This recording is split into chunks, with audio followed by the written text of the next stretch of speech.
एक minute just.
हरे कृष्ण। आवाज आ रहा है ठीक से सबको? स्वतंत्र सिंह माता जी। ठीक है। सर्वयोनिषु कौन्तेय मूर्तय सम्भवन्ति या तासां ब्रह्म महत् योनि अहम बीज प्रदः पिता। यही श्लोक है ना? यस जी गुरुजी। प्रभु। ठीक है। कोई वक्त पढ़ सकता है? प्रभु जी मैं पढ़ूं? हाँ पढ़िए। हे कुंती पुत्र, तुम यह समझ लो कि समस्त प्रकार की जीव योनियां इस भौतिक प्रकृति में जन्म द्वारा संभव है और मैं उनका बीज प्रदाता पिता हूँ। हम्म। तात्पर्य श्रील प्रभुपाद द्वारा।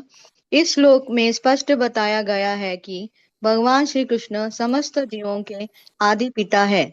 सारे जीव भौतिक तथा आध्यात्मिक प्रकृति के संयोग है। ऐसे जीव केवल इस लोक में नहीं अपितु प्रत्येक लोक में, यहाँ तक कि सर्वोच्च लोक में भी, जहाँ जहाँ ब्रह्मा आसीन है, पाए जाते हैं। जीव सर्वत्र है। पृथ्वी, जल तथा अग्नि के भीतर भी जीव है। ये सारे जीव माता भौतिक प्रकृति तथा बीज प्रदाता कृष्ण के द्वारा प्रकट होते हैं।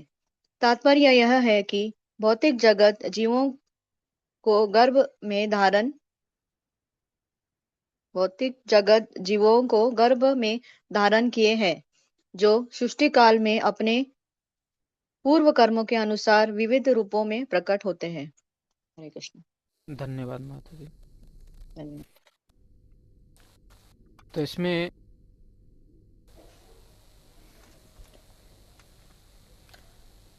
भगवान बता रहे कि जैसे कुछ भी आपको सृष्टि करना है, जैसे अगर खेत में कुछ आपको फसल उगाना है तो क्या करना पड़ता है, उसमें पहले आपको बीज डालना पड़ता है जिससे पौधा आएगा, उसके बाद फल मिलेंगे आपको। तो ऐसे ही इस संसार में भी भगवान क्या करते हैं, जीवों को इसमें डालते हैं, जिससे जीव क्या करते हैं अपने अपने कर्मों के अनुसार कर्म मतलब गुणों के अनुसार कर्म करते हैं, कर्म के अनुसार वो अपने कर्म बंधन में फंसते जाते हैं, अच्छे या बुरे कर्म में वो लिप्त हो जाते हैं उससे। लेकिन भगवान ये बोल रहे हैं यहाँ पर कि जीव कुछ भी सोचे कि वास्तव में करता वो है, लेकिन क्या होता है, भगवान कह रहे कि नहीं, वास्तव में मैं ही करता हूँ, सब जीवों को पिता मैं ही हूँ। सत्वं रजस्तम इति गुणा प्रकृति संभवा निबध्नन्ति महाबाहो देहे देहेस्मिन् देहिनमव्ययम्। कोई पढ़ सकता है? हाँ, हरे कृष्णा प्रभु जी, मैं पढ़ता हूँ प्रभु जी। यस प्रभु जी। अनंत भक्त प्रभु जी की जय। अनन्य भक्त प्रभु की जय। भौतिक प्रकृति तीन गुणों से युक्त है। ये हैं सतो रजो तथा तमोगुण। हे महाबाहो अर्जुन, जब शाश्वत जीव प्रकृति के सत्सर्ग में आता है तो वह इन गुणों से बंध जाता है। तात्पर्य, दिव्य होने के कारण जीव को इस भौतिक प्रकृति से कुछ भी लेना देना नहीं है। फिर भी भौतिक जगत द्वारा बद्ध हो जाने के कारण वह प्रकृति के तीन गुणों के जादू के वशीभूत होकर कार्य करता है।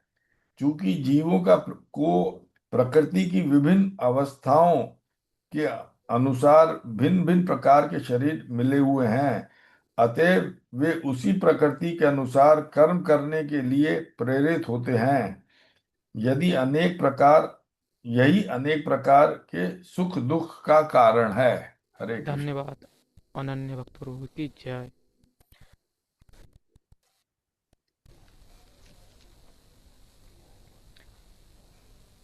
भौतिक प्रकृति तीनों गुणों से युक्त है और ये सतो रजो तथा तमोगुण है। महाबाहु अर्जुन, जब शाश्वत जीव प्रकृति के संसर्ग में आता है तो इन गुणों से बंध जाता है। तो यहाँ पर भगवान बता रहे कि वास्तव में ये जीव दिव्य है, लेकिन क्यों क्या हो जाता है, इससे संपर्क में आता है। जैसे कई बार आपने देखा होगा कि मिट्टी है, मिट्टी या जो कीचड़ है, कीचड़ अपनी जगह पर रहता है और व्यक्ति अपनी जगह पर। अगर एक दूसरे के पास में नहीं आते तो क्या होता है, वो व्यक्ति गंदा नहीं होता है। लेकिन जैसे ही हो सकता है कभी कभी क्या हो जाता है, व्यक्ति उधर खड़ा है लेकिन कीचड़ से कोई गाड़ी निकल गई और उससे वो कीचड़ उछलता है और व्यक्ति के ऊपर गिर जाता है। तो मेन है, मुख्य बात इसमें है कि जो व्यक्ति है उस कीचड़ के पास से गया, ऐसे ही जो ये बद्ध मतलब इस संसार के जो गुण हैं, जब संसर्ग में आते हैं इस जीव के, तो क्या होता है, वो उससे बंध जाता है। और बंधना मतलब कैसा है कि उसको ये शरीर दिया जाता है। शरीर देते हैं तो फिर उसको फिर ये गुण, कभी हो सकता है उसको सतोगुण आ जाता है तो एकदम बहुत अच्छा व्यवहार करने लगता है सतोगुण व्यक्ति। और कभी रजोगुण आ गया तो वो सोचता है ये भी करेंगे वो भी करेंगे, इतना करना चाहिए वो उतना न करना चाहिए। और जब नहीं हो पाता है उससे तो वह गुस्सा करता है और दूसरे पर चिल्लाता है, क्योंकि उसको करके ही लेना है हर हालत में, क्योंकि उसकी इतनी आकांक्षा जुड़ गई हैं। और तमोगुण, जब तमोगुण हावी होता है तो आदमी न तो अपने लिए अच्छा सोचता है और न दूसरे के लिए। वो कुछ तो मतलब जब कार्य करता है तो उसका न अपने शरीर पर कुछ कंट्रोल रहता है और न मन पर। इससे क्या होता है, कई बार वो व्यक्ति, इसको बोलते पागलपन। जैसे कई बार आपने देखा होगा ट्रेन में झगड़ा करते लोग, या फिर रास्ते पर झगड़ा कर रहे होते हैं, ट्रैफिक का जो कभी कभी सिग्नल लगता है वहां पर लोग झगड़ा करते हैं। तो उनको पूछा आप झगड़ा क्यों कर रहे, आप झगड़ा करने के लिए निकले थे घर से क्या, नहीं। तो उनको ना तो उसमें वो सुनेंगे किसी का। तो ये क्या हो जाता है, क्योंकि उस व्यक्ति पर वास्तव में वो कौन है, दिव्य जीवात्मा है। वो जीव कौन है, दिव्य है, इस संसार का नहीं है, लेकिन उसको अभी तमोगुण ने या सतोगुण ने बांध लिया है। इसलिए उसको क्या होता कि जैसा गुण कार्य करवा रहा है वैसा ही वो करता है। लेकिन जो भक्त रहता है वो पहले विचार करता है कि हमें ये सब क्यों हो रहा है हमारे साथ में, और धीरे धीरे वो इनसे बचने का प्रयास करता है कि नहीं, इससे जितना बचेंगे उतना अच्छा है। श्लोक संख्या 6। तत्र सत्वं निर्मलत्वात् प्रकाशकम् अनामयम् सुख संगेन बध्नाति ज्ञान संगेन चानघ। प्रिया मोहिनी माता जी। हरे कृष्ण प्रभु। यस माता हाँ, जी। पढ़ने के लिए प्रभु जी। हाँ, यस, शायद यस माता जी। पढ़ने के लिए प्रभु जी, रीडिंग के लिए। हाँ, पढ़िए पढ़िए। ओके। निष्पाप सतोगुण अन्य गुणों के अपेक्षा अधिक शुद्ध होने के कारण प्रकाश प्रदान करने वाला और मनुष्यों को सारे पाप कर्मों से मुक्त करने वाला है। जो लोग इस गुण में स्थित होते हैं वे सुख तथा ज्ञान के भाव से बंध जाते हैं। तात्पर्य शिला प्रभुपाद द्वारा प्रकृति द्वारा बद्ध किए गए जीव कई प्रकार के होते हैं। कोई सुखी है और कोई अत्यंत कर्मठ है तो दूसरा असहाय है। इस प्रकार के मनोभाव ही प्रकृति में जीव की बद्ध अवस्था के कारण स्वरूप है। भगवत गीता के इस अध्याय में इसका वर्णन हुआ है कि वे किस प्रकार भिन्न भिन्न प्रकार से बद्ध हैं। सर्वप्रथम सतोगुण पर विचार किया गया है। इस जगत में सतोगुण विकसित करने का लाभ यह होता है कि मनुष्य अन्य बद्ध जीवों के तुलना में अधिक चतुर हो जाता है। सतोगुणी पुरुष को भौतिक कष्ट उतना पीड़ित नहीं करते और उसमें भौतिक ज्ञान की प्रगति करने की सूझ होती है। इसका प्रतिनिधि ब्राह्मण है जो सतोगुणी माना जाता है। सुख का यह भाव इस विचार के कारण है कि सतोगुण में पाप कर्मों से प्राय मुक्त रहा जाता है। वास्तव में वैदिक शास्त्र में यह कहा गया है कि सतोगुणी का अर्थ ही है अधिक ज्ञान तथा सुख का अधिकाधिक अनुभव। सारी कठिनाई यह है कि जब मनुष्य सतोगुण में स्थित होता है तो उसे ऐसा अनुभव होता है कि वो ज्ञान में आगे है और अन्य की अपेक्षा श्रेष्ठ है। इस प्रकार वह बद्ध हो जाता है। इसके उदाहरण वैज्ञानिक तथा दार्शनिक है। इनमें से प्रत्येक को अपने ज्ञान का गर्व रहता है और चूंकि वे अपने रहन सहन को सुधार लेते हैं अतः उन्हें भौतिक सुख की अनुभूति होती है। बद्ध जीवन में अधिक सुख का यह भाव उन्हें भौतिक प्रकृति के गुणों से बांध देता है। अतएव वे सतोगुणी में रहकर कर्म करने के प्रति आकृष्ट होते हैं और जब तक इस प्रकार कर्म करते रहने का आकर्षण बना रहता है तब तक उन्हें किसी न किसी प्रकार का शरीर धारण करना होता है। इस प्रकार उनकी मुक्ति तथा वैकुंठ लोक जाने की कोई संभावना नहीं जाती। वे बारंबार दार्शनिक, वैज्ञानिक या कवि बनते रहते हैं और बारंबार जन्म मृत्यु के उन्हीं दोषों में बांधते रहते हैं। लेकिन माया मोह के कारण वे सोचते हैं कि इस प्रकार का जीवन आनंदप्रद है। हरे कृष्ण प्रभु जी। धन्यवाद माता जी। तो ये अच्छा आइडिया था माता जी का कि अगर जिसको भी पढ़ना है तो हैंड ऊपर रेज कीजिए तो हम लोग उनको बोल सकते हैं कि आप पढ़ लीजिए। ठीक है।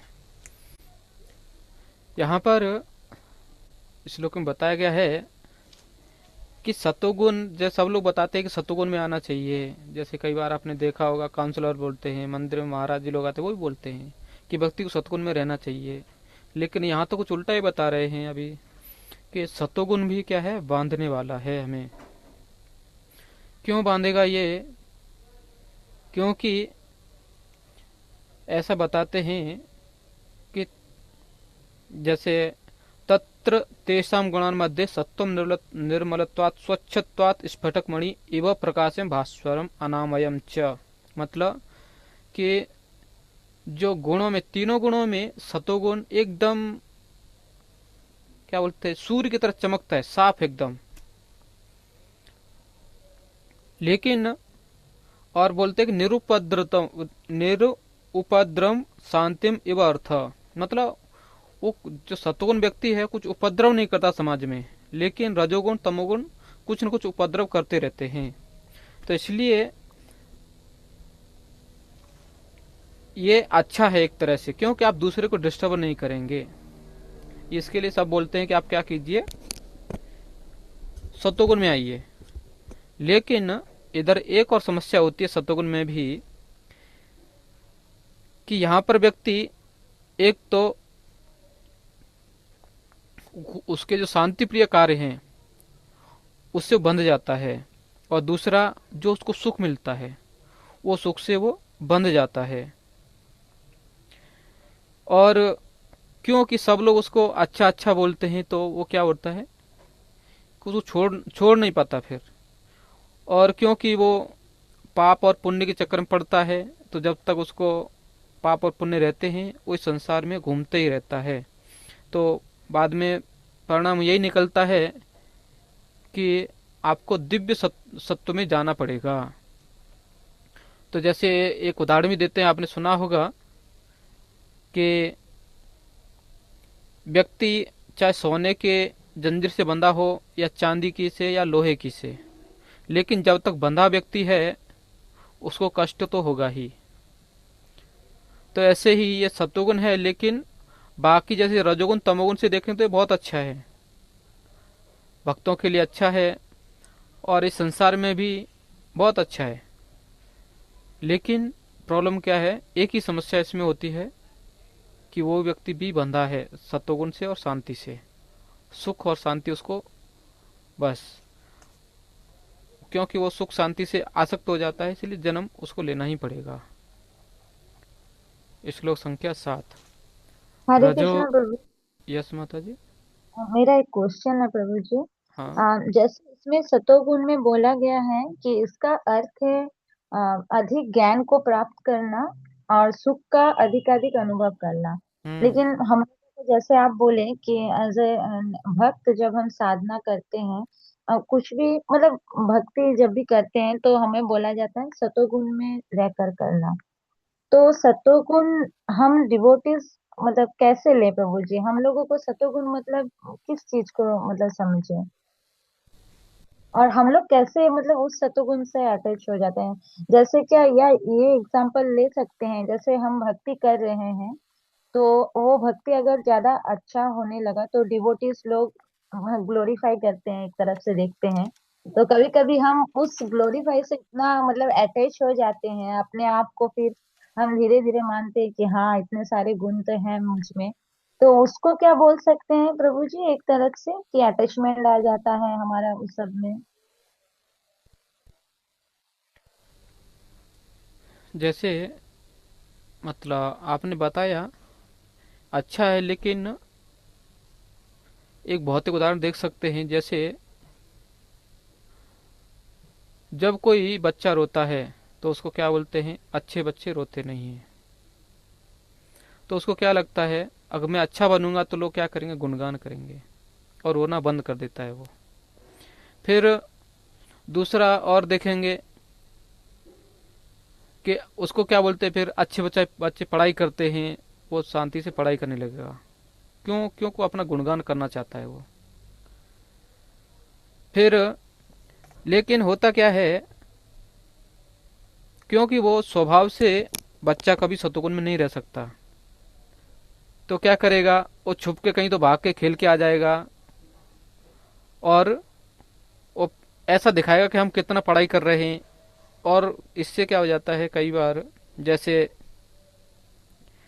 मतलब भक्तों के समाज में भी देखा गया है और हमने आश्रम में भी देखा है कि जैसे कई बार क्या करते, साधना कार्ड लागू करते हैं कि सबको साधना कार्ड बनना चाहिए, और कम से कम 50, उससे ऊपर 75 तक तो कम से कम नंबर आने चाहिए आपके साधना कार्ड, साधना स्कोर का। तो लोग क्या करते हैं, उसको भी अपने ही अनुसार भरते हैं वो लोग। कई बार देखा होगा, हमने भी देखा है भक्तों को, कि वो बुक रीडिंग करेंगे, बुक लेके बैठेंगे, लेकिन उनका बरोबर उसी समय उनका कॉल चालू होगा। 10 मिनट बुक रीडिंग करने के बाद कॉल चालू हो जाता है, और बाद में दिखता है अरे हमारा 1 घंटा हो गया, बुक रीडिंग खत्म, बस भाग गए उधर से। एक वक्त तो मतलब एक जगह हम लोग थे तो वहाँ पर कंपल मतलब अनिवार्य था कि आपको आधा घंटा तक योगा करना है। तो ठीक है, तो भक्त क्या करते थे, एक भक्त था उसमें, वो 5 मिनट में जो भी योगा थे वो कर लेता था, और 25 मिनट शवासन करता था वो, क्योंकि शवासन भी 5 मिनट का रहता है वैसे, लेकिन वो क्या करता था, 25 मिनट करता था, सो जाता था उधर ही। तो ये क्या हो जाता है कि हम बताना चाहते कि हम कर रहे हैं, लेकिन उसमें भी हम अपने मन का ही सुनते हैं। तो ये सब जो कार्य हैं, जैसे आपने और मायावादी लोगों को सुना होगा, वो लोग कितना सिद्धि प्राप्त करने के लिए हिमालय जाते हैं, ठंडे पानी से नहाएंगे, बहुत कुछ तपस्या करते हैं वो लोग, लेकिन वो अपने तक सीमित नहीं रह सकते। फिर क्या करेंगे, उनका समाज गुणगान करना चाहिए तो आके फिर वापस आते हैं वो बाप, फिर वो वापस आते हैं और फिर संसार में आके दिखाते हैं कि देखो हमने ये सिद्धि प्राप्त की है। और फिर अलग अलग हॉस्पिटल या अनाथ आश्रम, ऐसा कुछ मतलब कुछ सामाजिक कार्य करना चाहते हैं जिससे लोग उनका गुणगान करेंगे, बस और कुछ नहीं। लेकिन जहाँ तक भक्तों की बात है तो हमें भक्तों को प्रोत्साहित देना चाहिए, भले ही वो रजोगुण में हो तमोगुण में हो, उनको सत्वगुण तक लाने, सत्वगुण में लाने का प्रयास करना चाहिए। ठीक है।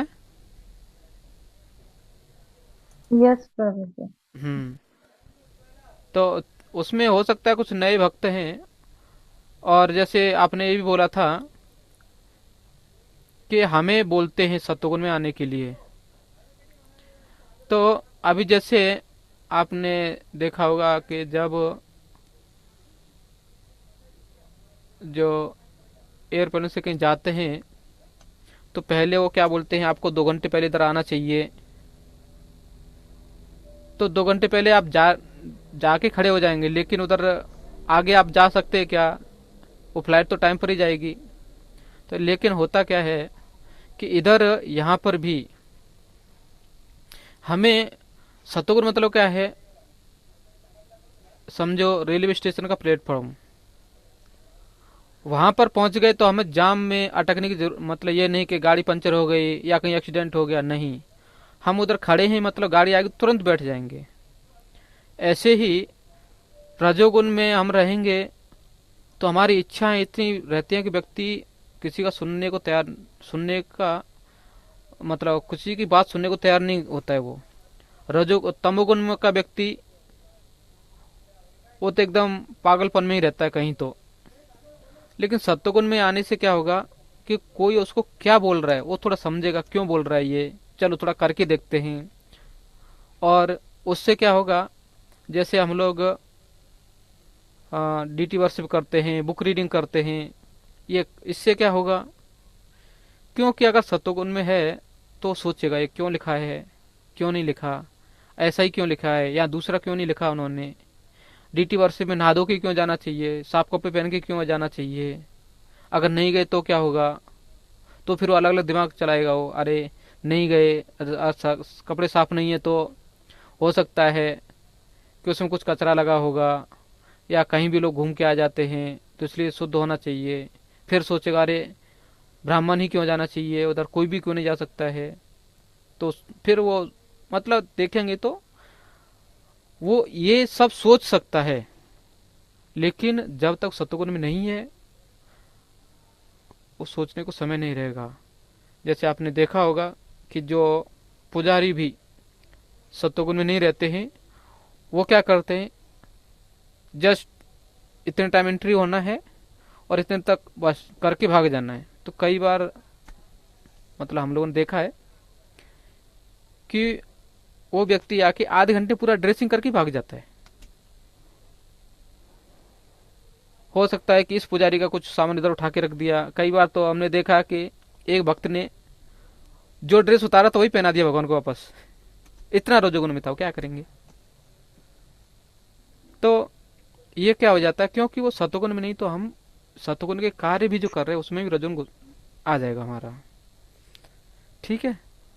हरे कृष्ण।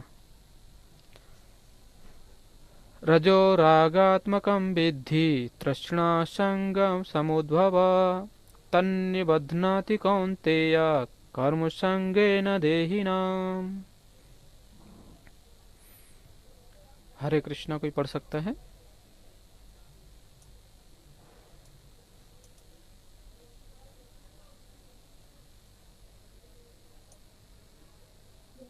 हरे कृष्ण प्रभु, दंडवत प्रणाम। यस प्रभु जी, यस प्रभु जी। हरे कृष्णा। हे कुंती पुत्र, रजोगुण की उत्पत्ति असीम आकांक्षाओं तथा तृष्णाओं से होती है और इसी के कारण से यह देहधारी जीव सकाम कर्मों में बंध जाता है। रजोगुण की विशेषता है पुरुष तथा स्त्री पारस्परिक आकर्षण स्त्री पुरुष के प्रति और पुरुष स्त्री के प्रति आकर्षित होता है, यह रजोगुण कहलाता है। जब इस रजोगुण में वृद्धि हो जाती है तो मनुष्य भौतिक भोग के लिए ललायित होता है, यह इंद्र तृप्ति चाहता है। इस इंद्र तृप्ति के लिए यह रजोगुणी मनुष्य समाज में या राष्ट्र में सम्मान चाहता है और सुंदर संतान स्त्री तथा घर सहित सुखी परिवार चाहता है। ये सब रजोगुणी के प्रतिफल है। जब तक मनुष्य इनकी लालसा करता रहता है तब तक उसे कठिन श्रम करना पड़ता है। अतः यहाँ पर यह स्पष्ट कहा गया है कि मनुष्य अपने कर्म फलों से संबंध होकर ऐसे कर्मों से बंध जाता है, अपनी स्त्री पुत्रों तथा समाज को प्रसन्न करने तथा अपनी प्रतिष्ठा बनाए रखने के लिए मनुष्य को कर्म करना तो होता है। अतएव सारा संसार ही यूनानिक रूप से रजोगुणी है। आधुनिक सभ्यता से रजोगुण का मानदंड ऊंचा है। प्राचीन काल में सतोगुण को उच्च अवस्था माना जाता था। यदि सतोगुणी लोगों को मुक्ति नहीं मिल पाती तो जो रजोगुणी है उनके विषय में क्या कहा जाए। हरे कृष्ण भगवान। धन्यवाद महावीर ठाकुर जी। तो यहाँ पर अभी रजोगुण के बारे में है। अगर हमें इसमें देखना है कि हमारे ऊपर कौन अभी हावी है, रजोगुण है, तमोगुण है, सत्वगुण, तो इसमें बताया गया है कि जो रजोगुण है उसकी उत्पत्ति कहाँ से होती है कि व्यक्ति में असीम आकांक्षा, हमें ये भी करना है, वो भी करना है, तृष्णा, ये भी चाहिए, वो भी चाहिए, ये कार्य करने के लिए। और इसके कारण क्या होगा, देहधारी सकाम कर्मों से बंध जाता है। तो इसमें आप देखेंगे जैसे जो सत्वगुणी रहता है वो भी कार्य करता है, रजोगुण रहता है वो भी कार्य करता है, लेकिन सत्वगुणी अपना कर्तव्य समझ के कार्य करता है। लेकिन रजोगुणी वो सोचता है हमें इससे क्या मिलेगा। जैसे आप किसी को बोलो कि एकादशी पालन कीजिए, भगवान को प्रिय है, बोले हाँ प्रयास करेंगे करने का। लेकिन किसी को बोला अरे देखो पता है क्या, ये मतलब भगवद गीता के ये अध्याय एकादशी के दिन पढ़ने से ना ये फल मिलता है, और इस एकादशी को करने से ये फल मिलता है, तो तुरंत ही बोल सकता हाँ अभी कुछ भी रहे ये करना ही है। वो उत्साह उसको कहाँ से आता है पता नहीं, लेकिन क्योंकि वो रजोगुण है वो कार्य हो जाता है, वो करेगा ही वो कुछ भी करके। तो और दूसरा इसमें बताया यहाँ पर कि रजोगुण का मुख्य विशेषता मतलब रजोगुण मतलब राजा का गुण। तो जैसे अगर कोई व्यक्ति अपने को राजा समझेगा तो फिर क्या चाहिए उसको, रानी चाहिए, या कोई अपने को रानी समझ रही तो उसको राजा चाहिए। तो ये क्या हो जाता है, क्योंकि ये रजोगुण में है व्यक्ति, इसलिए ऐसा समझते हैं वो लोग।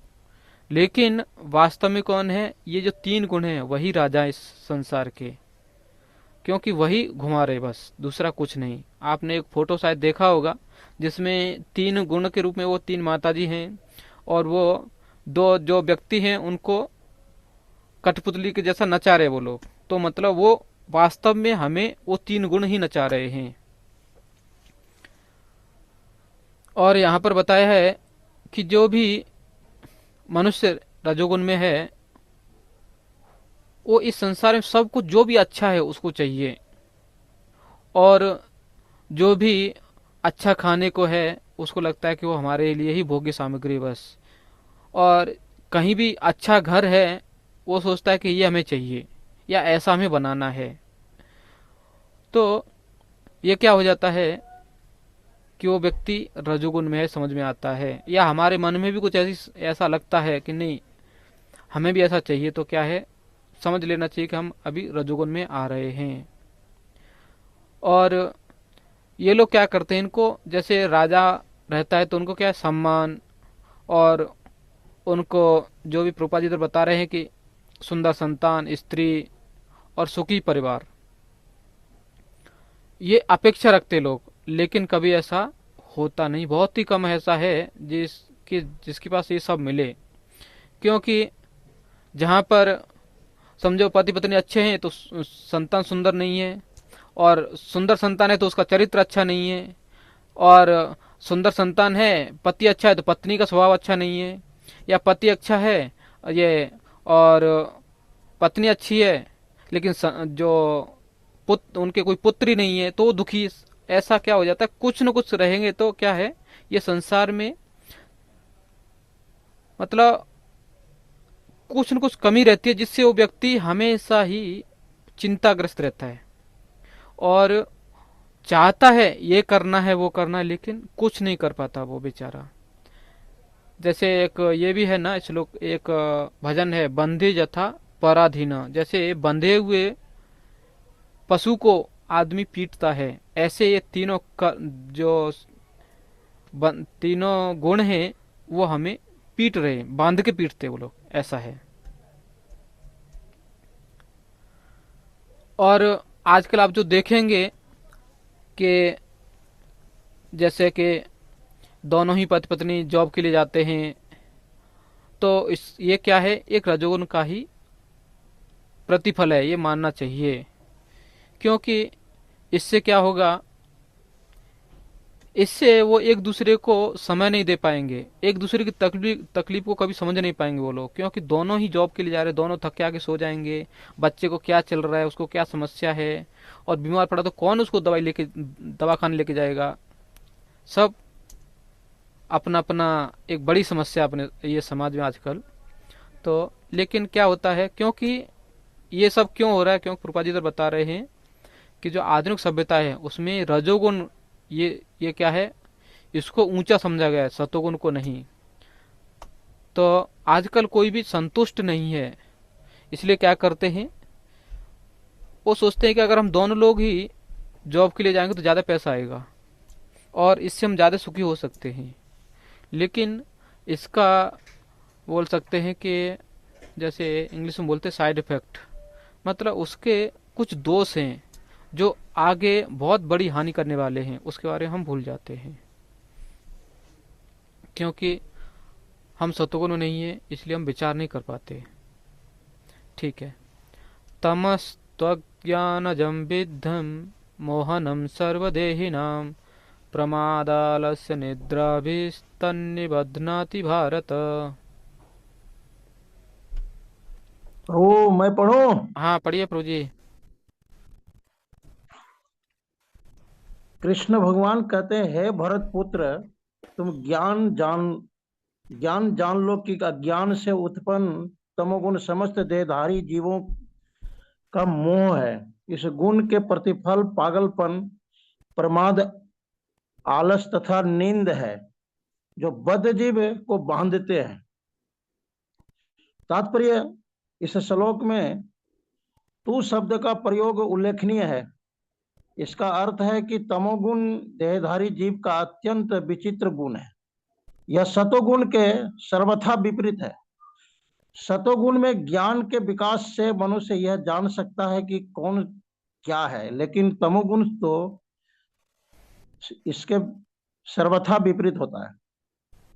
जो भी तमोगुण के फेर में पड़ता है वह पागल हो जाता है, और पागल पुरुष यह नहीं समझ पाता कि कौन क्या है। वह प्रगति करने के बजाय अधोगति को प्राप्त करता है। वैदिक साहित्य में सतोगुणी परिभाषा इस प्रकार दी गई है, वस्तु वस्तु यथात्म ज्ञाना वर्कम विप्रिय अज्ञान जनकम तमः, अज्ञान के वशीभूत होने पर कोई मनुष्य किसी वस्तु को यथारूप में नहीं समझ पाता। उदाहरणार्थ, प्रत्येक व्यक्ति देखता है कि उसका बाबा मरा है, अतएव वह भी मरेगा। मनुष्य मर्त्य है, उसकी संतानें भी मरेंगी, अतएव मृत्यु ध्रुव है। फिर भी लोग पागल होकर धन संग्रह करते हैं और नित्य आत्मा की चिंता किए बिना अरनी से कठोर श्रम करते हैं रहते हैं। यह पागलपन ही तो है। अपने पागलपन में वे आध्यात्मिक ज्ञान में कोई उत्पन्न नहीं कर पाते। ऐसे लोग अत्यंत आलसी होते हैं। जब वे आध्यात्मिक ज्ञान में सम्मिलित होने के लिए आमंत्रित किया जाता है तो वे अधिक रुचि नहीं दिखाते। वे रजोगुणी व्यक्ति की तरह भी सक्रिय नहीं रहते। अतः तमोगुण में लिप्त व्यक्ति का एक अन्य गुण यह भी है कि वह आवश्यकता से अधिक सोता है। 6 घंटे की नींद पर्याप्त है, लेकिन ऐसा व्यक्ति दिन भर में 10-12 घंटे तक सोता है। ऐसा व्यक्ति सदैव निराश प्रतीत होता है और भौतिक द्रव्यों तथा निंद्रा के प्रति व्यसनी बन जाता है। ये है तमोगुणी व्यक्ति के लक्षण। हरे कृष्ण प्रभु, धन्यवाद। धन्यवाद दिलीप कुमार प्रभु। तो यहाँ पर इस श्लोक में तमोगुणी व्यक्ति के बारे में या तमोगुण के प्रभाव क्या होता है जीवन में वो बताया गया है कि वो क्या होता है, मोहित हो जाता है, मोह है। और उस व्यक्ति में पागलपन दिखेगा। जैसे पागलपन किसके प्रति होता है, जैसे ये पागलपन धृतराष्ट्र के जीवन में देखा जाता है, क्योंकि उसका मोह अपने पुत्र दुर्योधन से था। उसको छोड़ नहीं पा रहा था। पहले ही बोला था कि देखो ये सही शुभ मुहूर्त में नहीं आया है तो क्या है, ये पूरे आपके वंश का नाश कर देगा। लेकिन क्योंकि उनको क्या लगा, नहीं नहीं, हमारा बेटा, हमारा बच्चा वो राजकुमार है, उसको हम कैसे कर सकते हैं, कैसे कैसे छोड़ना चाहिए। तो उन्होंने क्या किया, उनको पकड़ के रखा। तो ये उनको क्या हो गया, प्रमाद आ गया, उनको पागलपन हो गया उनको अपने बच्चे के प्रति, जिससे बाद में देखेंगे तो उसके कारण बाकी 99 लोग भी मारे गए। फिर एक है आलस और नींद। तो जब आगे व्यक्ति को कुछ दिखता नहीं है तो क्या है, वो कुछ करता भी नहीं है, करना भी नहीं चाहता है। और जब देखा होगा आपने आलस आता है तो बाद में नींद भी आ जाता है। तो लेकिन इससे किसी को ऊपर उठाना है समझो, तो उसको हमें कुछ कार्य करने की प्रेरणा देना चाहिए, जिससे जब रजोगुण आ जाएगा तो तमोगुण तुरंत ही वहां से भाग जाएगा। नहीं तो हम इसी में अटक जाएंगे। और प्रभुपाद जी इधर बताते हैं, एक उदाहरण दे रहे हैं यहाँ पर कि लोग अज्ञान में रहकर ये भूल जाते हैं कि हम ये सब कार्य किसके लिए कर रहे हैं। जैसे धन कमा रहे, धन किसके लिए कमा रहे हैं आप, क्योंकि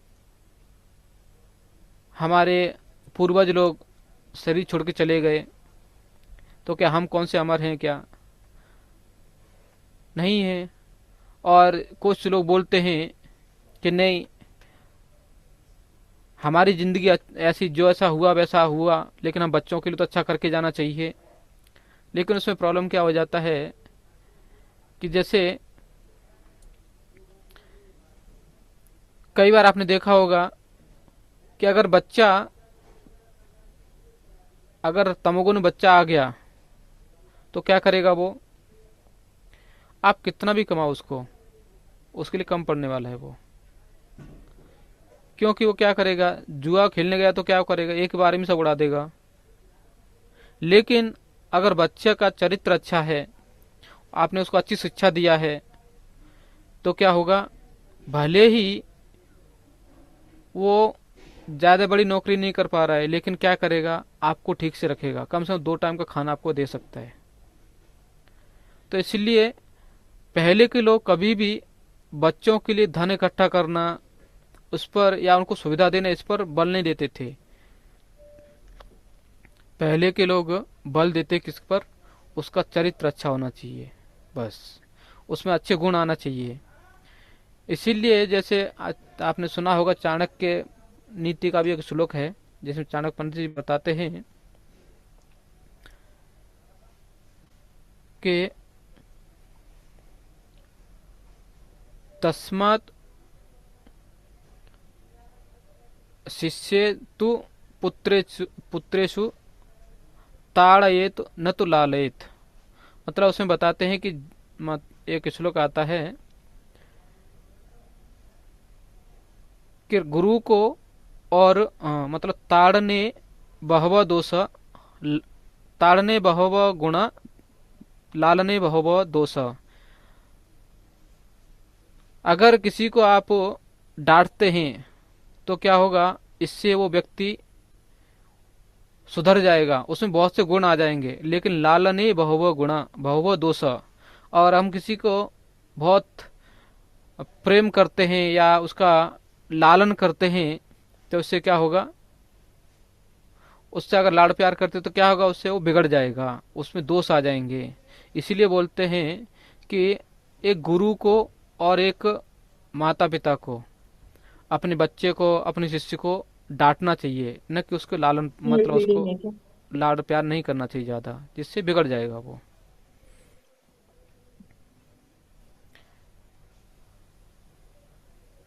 श्लोक संख्या 9। सत्वं सुखे संजयते रजः कर्मणि भारत, ज्ञानमावृत्य तु तमः प्रमादे संजयत्युत। अभी किसी एक प्रभु जी का किसी का हाथ उठा था, स्वतंत्र। हाँ यस मैं प्रभु जी। हाँ यस प्रभु। हाँ, हरे कृष्ण प्रभु। हे यस प्रभु। हे भरत पुत्र, सतोगुण मनुष्य को सुख से बांधता है, रजोगुण सकाम कर्म से बांधता है, और तमोगुण मनुष्य के ज्ञान को ढककर उसे पागलपन से बांधता है। तात्पर्य: सतोगुणी पुरुष अपने कर्म या बौद्धिक वृत्ति से उसी तरह संतुष्ट रहता है जिस प्रकार दार्शनिक, वैज्ञानिक या शिक्षक अपनी विद्याओं से निरत रहकर संतुष्ट रहते हैं। रजोगुणी व्यक्ति सकाम कर्म में लगा रहता है, वह यथासंभव धन प्राप्त करके उसे उत्तम कार्य में व्यय करता है। कभी कभी वह अस्पताल खोलता है और धर्मार्थ संस्थाओं को दान देता है। ये लक्षण है रजोगुणी व्यक्ति के। लेकिन तमोगुण तो ज्ञान को ढक लेता है। तमोगुण में रहकर मनुष्य जो भी करता है वह न तो उसके लिए न किसी अन्य के लिए हितकर होता है। हरे कृष्ण। हरे कृष्ण।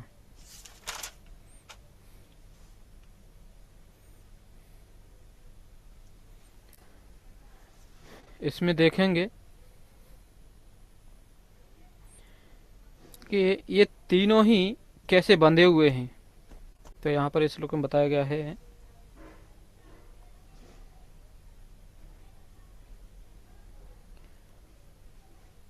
कि जो सत्वगुण में है मनुष्य, वो सुख से बनता है बस। रजोगुण सकाम कर्म से, क्योंकि उसको फल चाहिए। और तमोगुण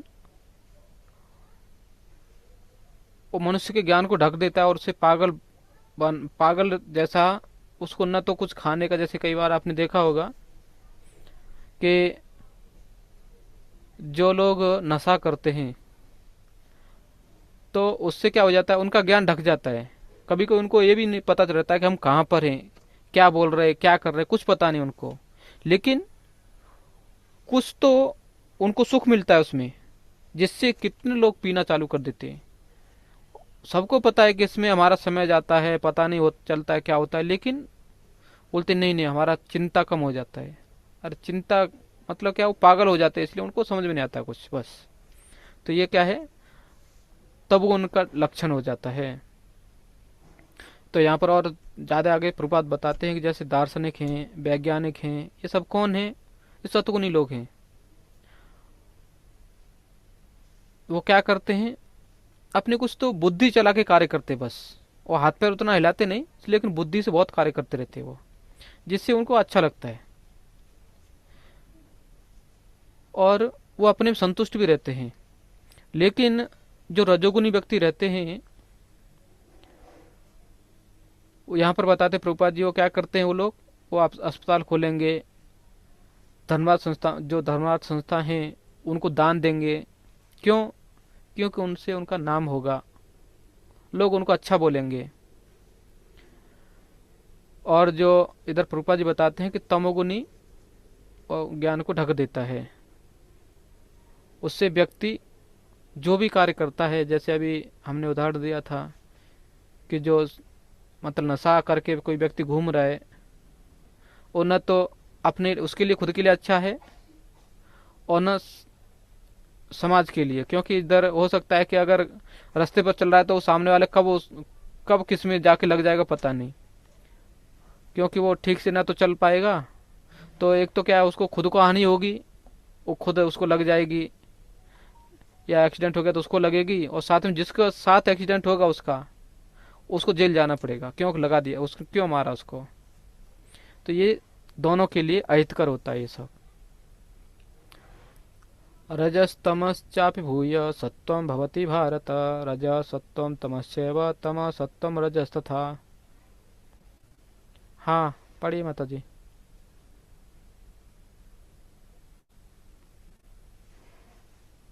यस माता जी, श्याम कद माता जी। आवाज आ रही है? यस माता जी। हे भरत पुत्र, कभी कभी सतोगुण, रजोगुण तथा तमोगुण को परास्त करके प्रधान बन जाता है, तो कभी रजोगुण सतो तथा तमोगुण को परास्त कर देता है, और कभी ऐसा होता है कि तमोगुण सतो तथा रजोगुण को परास्त कर देता है। इस प्रकार श्रेष्ठता के लिए निरंतर स्पर्धा चलती रहती है। तात्पर्य: जब रजोगुण प्रधान होता है तो सतो तथा तमोगुण परास्त रहते हैं, और जब सतोगुण प्रधान होता है तो रजो तथा तमोगुण परास्त हो जाते हैं। जब तमोगुण प्रधान होता है तो रजो तथा सतोगुण परास्त हो जाते हैं। यह प्रतियोगिता निरंतर चलती रहती है। अतएव जो कृष्ण भावनामृत में वास्तव में उन्नति करने के इच्छुक हैं, उसे इन तीनों गुणों को लांघना पड़ता है। प्रकृति के किसी एक गुण की प्रधानता मनुष्य के आचरण में, उसके कार्यकलापों में, उसके खान पान आदि में प्रकट होती रहती है। इन सब की व्याख्या अगले अध्यायों में की जाएगी। लेकिन यदि कोई चाहे तो वह अभ्यास द्वारा सत्वगुण विकसित कर सकता है, और इस प्रकार रजो तथा तमो गुणों को परास्त कर सकता है। इस प्रकार से रजोगुण विकसित करके तमो तथा सतो गुणों को परास्त कर सकता है, अथवा कोई चाहे तो वह तमोगुण को विकसित करके रजो तथा सतोगुण को परास्त कर सकता है। यद्यपि प्रकृति के ये तीन गुण होते हैं, किंतु यदि कोई संकल्प कर ले तो उसे सतोगुण का आशीर्वाद तो मिल ही सकता है, और वह इसे लांघ कर शुद्ध तमोगुण में स्थित हो सकता है, जिसे वासुदेव अवस्था कहते हैं, जिसमें वह ईश्वर के विज्ञान को समझ सकता है। विशिष्ट कार्यों को देखकर भी समझा जा सकता है कि कौन व्यक्ति किस गुण में स्थित है। हरे कृष्णा। धन्यवाद माता जी। तो यहाँ पर आपने देखा होगा कि एक ही व्यक्ति कभी कभी क्या होता है, कभी एकदम शांत दिखता है, कभी कितना झगड़ा करता है, और कभी एकदम तमोगुण में वो खुद सोते हुए सो जाता है, बस खत्म। लेकिन ये होता क्या है, क्योंकि ये तीनों ही गुण उस व्यक्ति पर हावी हो रहे हैं। लेकिन जब वो व्यक्ति या उस व्यक्ति पर सतोगुण दोनों गुणों को परास्त करता है, तो क्या करते हैं, वो प्रधान हो जाता है। जैसे अभी आप देखो, सुबह में स्वाभाविक रहता है कि अगर रजोगुण तमोगुण नहीं है तो व्यक्ति आराम से जपा करता है, मंगल आरती में उठ जाता है, सब ठीक ठाक चलते रहता है। कब तक? 9 बजे तक। 9 बजे के बाद फिर उसको क्या होगा, भागने की इच्छा होगी, अरे ये भी करना है वो भी करना है, ऐसा कैसा, बहुत कुछ फोन करेगा किसी को, गाड़ी लेके भागेगा, ये भी कार्य करेगा वो भी करेगा, तो क्या होगा, धीरे धीरे उस पर रजोगुण हावी होते जाएगा। फिर आप देखेंगे शाम को 4-5 बजे के बाद फिर तमोगुण धीरे धीरे हावी होगा। ये क्या है, नेचुरल है, ये स्वाभाविक है एक दिन की अवस्था का।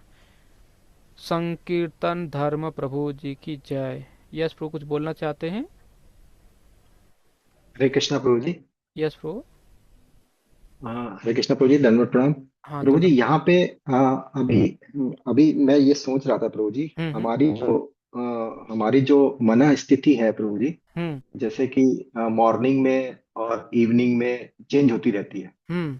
तो प्रभु जी, अभी कुछ ऐसे भी मतलब जो महापुरुष हुए हैं जिनको की परिस्थितियों का कोई प्रभु जी असर नहीं पड़ता उनके ऊपर, वो हम्म। मतलब हमेशा मतलब सत्व गुण में या हायर उसमें स्टेज में रहते हैं। तो प्रभु जी, हम्म। वो परिस्थितियां किस तरह से मतलब आ जाती हैं, मतलब वो धीरे धीरे प्रयास से या कि कुछ कुछ मतलब वो कैसे हो सकता है प्रभु जी, कैसे हो जाती है उनकी परिस्थितियां? अब क्योंकि मैं हम लोग की तो यही है प्रभु जी कि हम लोग तो मतलब जिस सराउंडिंग में हम रह रहे हैं उसके अनुसार हमारी मनस्थिति चेंज होती रहती है। तो हम कैसे मतलब प्रभु जी अभ्यास करते ही करते कर पाएंगे कि कुछ हमारा प्रारब्ध भी इसमें जुड़ा रहता है प्रभु जी? आपका जो प्रश्न है बहुत अच्छा है, लेकिन इसमें आपको कुछ समझना पड़ेगा। पहले पहले हमारी आसक्ति कितनी है, फिर हमारे आसपास का वातावरण जिस इस कार्य के लिए कितना अनुकूल है, और फिर हम अभी कौन से गुण में स्थित हैं। ये 3 चीज़ें हमें पकड़ना पड़ेगा। तो पहले क्या है कि जैसे आ, हमें ऐसा लगता है कि आप गृहस्थ भक्त हैं, आश्रम में हैं, ऐसा नहीं लग रहा है, तो फिर अभी आपको सोचना पड़ेगा कि आपके घर की स्थिति क्या है। आप हमेशा आश्रम आश्रम में तो नहीं रह सकते, मतलब मंदिर में रहेंगे तो क्या होगा, आपको अपने आप ही सतोगुण आएगा। लेकिन क्योंकि हमारी आसक्ति या हमारे परिवार के ऊपर जवाबदारी कितनी है, परिवार की जवाबदारी जितनी रहेगी उतनी आपको कार्य करना पड़ेगा, परिवार को पालन पोषण करना पड़ेगा। दूसरा क्या हो जाता है कि ठीक है, आप परिवार में रह के भी करना चाहते हैं, तो आपका आसपास का वातावरण या आपके घर के जो सदस्य हैं वो कितना आपको इसमें सहायता कर सकते हैं। ऐसा नहीं कि आप इधर माला चालू किए और उन्होंने अपना उधर टीवी चालू कर दिया या फोन चालू हो गया कुछ, तो या कोई बोल रहा है हमारे बच्चे को थोड़ा छोड़ के आओ, तो ये क्या हो जाएगा कि वातावरण उधर अनुकूल नहीं है। और जो भी, जैसे आपने किसी भक्त को देखा होगा या सन्यासी को देखा होगा, वो हमेशा सतगुण में रहते हैं। तो एक तो क्या है, उनकी आसक्ति नहीं है। दूसरा, क्योंकि उन्होंने अपने आसपास का वातावरण ऐसा बना के रखा है कि वो सत्वगुण में ही रहेंगे। ठीक है प्रभु? ठीक है प्रभु जी, हरे कृष्णा प्रभु जी। हाँ ठीक है प्रभु जी। तो इसमें हमें एक तो देखना है कि मतलब हमारे आसपास का वातावरण क्या है, और जो 3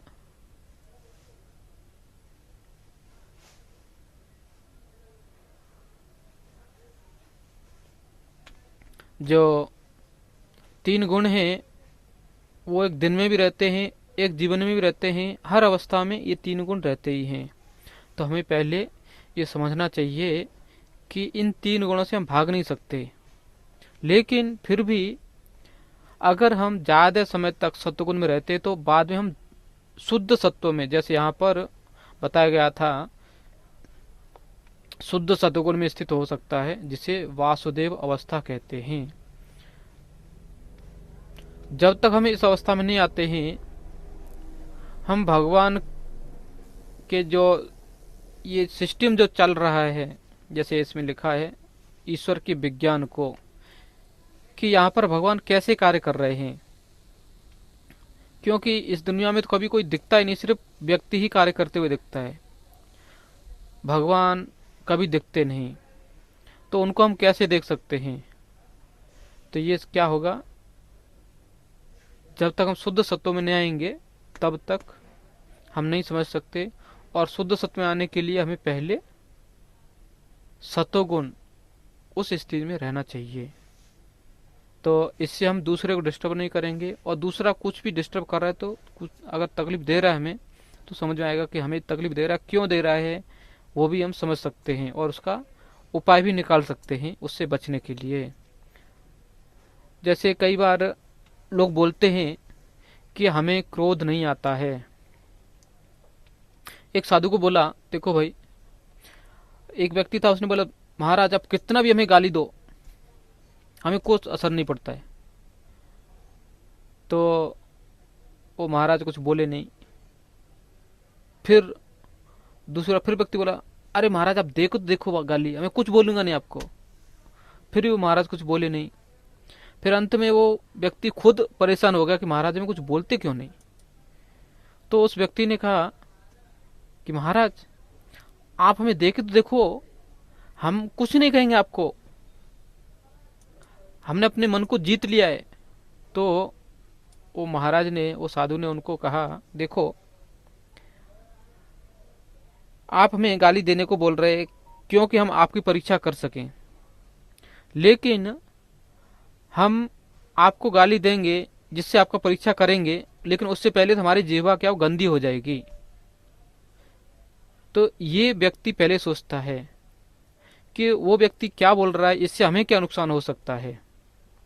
तो ये जो साधु संत लोग हैं, महाराज लोग हैं, ये बार बार सोचते हैं। ये ऐसे ही एक भक्त की स्वाभाविक अवस्था रहती है कि वो कुछ भी करने से पहले, भले ही वो दूसरे की भलाई के लिए हो, लेकिन हमारे लिए हानि तो नहीं करेगा, हमारे जो साधु के गुण है उसमें कोई बाधा तो नहीं आएगी, हमारा सत्वगुण कहीं रजोगुण में परिवर्तित तो नहीं होगा। ये सब क्या करते हैं, वो विचार करते रहते हैं। भले ही वो सामने नहीं बोल रहे, लेकिन उनके मन में हमेशा ही विचार रहता है।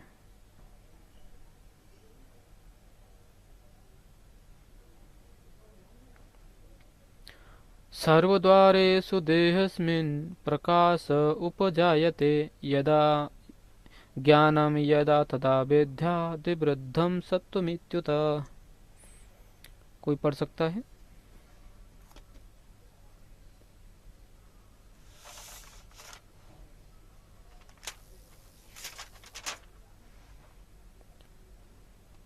सत्वगुण की अभिव्यक्ति को तभी अनुभव किया जा सकता है जब शरीर के सारे द्वार ज्ञान के प्रकाश से प्रकाशित होते हैं। तात्पर्य, शरीर में 9 द्वार हैं, 2 आंखें, 2 कान, 2 नथुने, मुंह, गुदा तथा उपस्थ। जब प्रत्येक द्वार सत्व के गुण से, सत्व के लक्षण से दीपित हो जाएं, तो समझना चाहिए कि उसमें सत्वगुण विकसित हो चुका है। सत्वगुण में सारी वस्तुएं अपनी सही स्थिति में दिखती हैं, सही सही सुनाई पड़ता है और सही ढंग से उन वस्तुओं का स्वाद मिलता है। मनुष्य को अंत तथा बाह्य शुद्ध, मनुष्य का अंत तथा बाह्य शुद्ध हो जाता है। प्रत्येक द्वार में सुख के लक्षण उत्पन्न दिखते हैं और यह स्थिति होती है सत्वगुण की। तो इसमें आपने अभी सुना या पढ़ा, यहाँ पर हमने देखा कि सत्वगुण को तभी अनुभव किया जाता है जब शरीर के सारे द्वार ज्ञान से प्रकाशित हो जाते हैं। तो ऐसा नहीं कि जुगनू जैसी लाइट लगती है सब जगह से, कि देखो किसी के जो आंखें हैं अंधेरे में भी चमक रही हैं, जैसे पशुओं के आपने देखा होगा, या शेर की जो आंखें हैं, या जो हिंसक जानवर रहते हैं उनकी आंखें ही टॉर्च जैसी चमकती हैं। तो ऐसा अपना नहीं होगा, लेकिन इससे होता क्या है कि हम मतलब ज्ञान में हम अगर देखना भी चाहते हैं तो अगर कहीं बोरा भी दिख रहा है तो हम क्या कर देते हैं, उधर सिर नीचा करके निकल जाएंगे उधर से, और वही देखेंगे जो हमारे हित के लिए होगा। और जैसे कहीं पर कोई व्यक्ति देखा होगा आपने, कोई व्यक्ति बहुत झगड़ालू है व्यक्ति और उसको बुला किसी को बुला रहा है, ये सुन इधर आ, बहरा हो गया क्या, क्यों? क्योंकि उससे झगड़ा करना चाहता है। लेकिन ये व्यक्ति को पता है कि इधर गए तो झगड़ा हो जाएगा, वो सुन लेता है फिर भी अनसुना करके निकल जाता है, क्योंकि उसको क्या है, ज्ञान का प्रकाश है कि वहां पर हमारे हमारे लिए खतरा है, या हम हमारे स्वभाव के लिए उधर खतरा है, हम रजोगुण में आ जाएंगे वहां जाने से। तो और उसमें क्योंकि ऐसी स्थिति में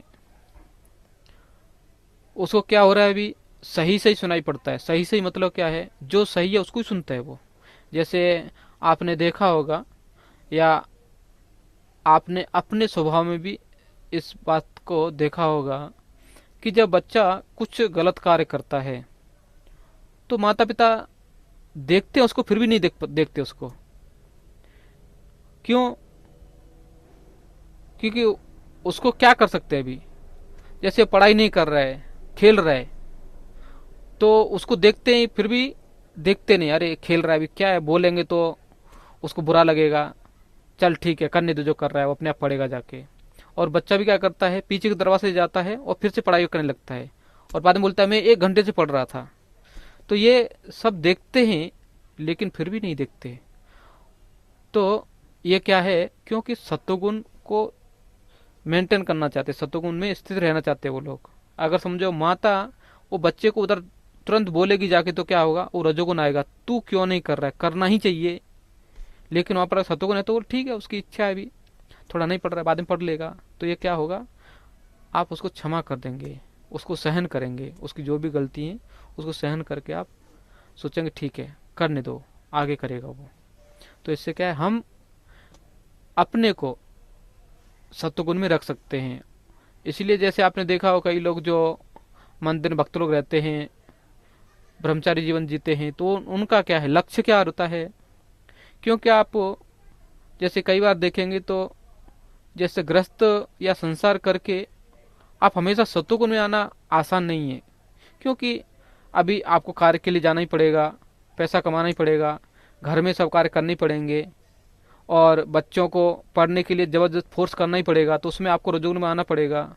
बहुत कुछ रहता है जो सत्वगुण से आपको नीचे जाना पड़ेगा रजोगुण तक, भले ही आप सत्वगुण में हैं लेकिन रजोगुण में आके ही करके करवाना पड़ता है वो, नहीं तो सुनेंगे नहीं आपकी। तो उससे फिर ये संसार या आपकी गृहस्थी चलने वाली नहीं है। तो ये थोड़ा सा मतलब इससे कुछ लोग बचते हैं सत्वगुण तक जाने के लिए, और सत्वगुण में ही हमेशा रह के फिर शुद्ध सत्व में भी जाने का प्रयास करते हैं। तो वो मंदिर का वातावरण अच्छा होता है करके भक्त लोग थोड़ा इस मस्तर गृहस्थ आश्रम से जाने से थोड़ा बचते हैं वो लोग। ठीक है। लोभ प्रवृत्तिरारंभ कर्माणाम समम स्पृहा रजस्येतानि जायन्ते विवृद्धे भरतर्षभ। यस माता जी। हरे कृष्ण प्रभु जी, दंडवत प्रणाम। दंड प्रणाम माता जी। हे भरत वंशियों में प्रमुख, जब रजोगुण में वृद्धि हो जाती है तो अत्यधिक आसक्ति, सकाम कर्म, गहन उद्यम तथा अनियंत्रित इच्छा एवं लालसा के लक्षण प्रकट होते हैं। तात्पर्य: रजोगुणी व्यक्ति कभी भी पहले से प्राप्त पद से संतुष्ट नहीं होता। वह अपना पद बढ़ाने के लिए लालायित रहता है। यदि उसे मकान बनवाना है तो वह महल बनवाने के लिए भरसक प्रयत्न करता है, मानो वह उस महल में सदा रहेगा। वह इंद्रिय तृप्ति के लिए अत्यधिक लालसा विकसित कर लेता है। उसमें इंद्रिय तृप्ति की कोई सीमा नहीं है। वह सदैव अपने परिवार के बीच तथा अपने घर में रहकर इंद्रिय तृप्ति करते रहना चाहता है। इसका कोई अंत नहीं है। इन सारे लक्षणों को रजोगुण की विशेषता मानना चाहिए। हम्म। हरे कृष्ण प्रभु जी, हरे थैंक यू। कृष्ण। तो अभी यहाँ पर कुछ रजोगुण के लक्षण बता रहे हैं कि ये लोग कैसे उसे बांधते हैं। अत्यधिक आसक्ति, सकाम कर्म, गहन उद्यम और अनियंत्रित इच्छा एवं लालसा, ये क्या है? ये रजोगुण के लक्षण है कि अभी रजोगुण बढ़ रहा है।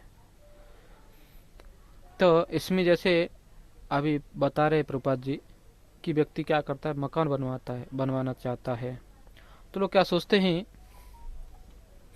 कि हमें बड़ा सा घर चाहिए। अरे रहने के लिए तो क्या है, एक कमरा बस हो गया आपको रहने के लिए, नहीं, लेकिन बड़ा सा घर बनवाएगा लोगों को दिखाने के लिए। और उससे क्या होता है, क्योंकि वहाँ पर जो जीव जंतु उस धरती पर, वो पृथ्वी वहाँ पर रहते थे, उनको वो जगह खाली करना पड़ता है।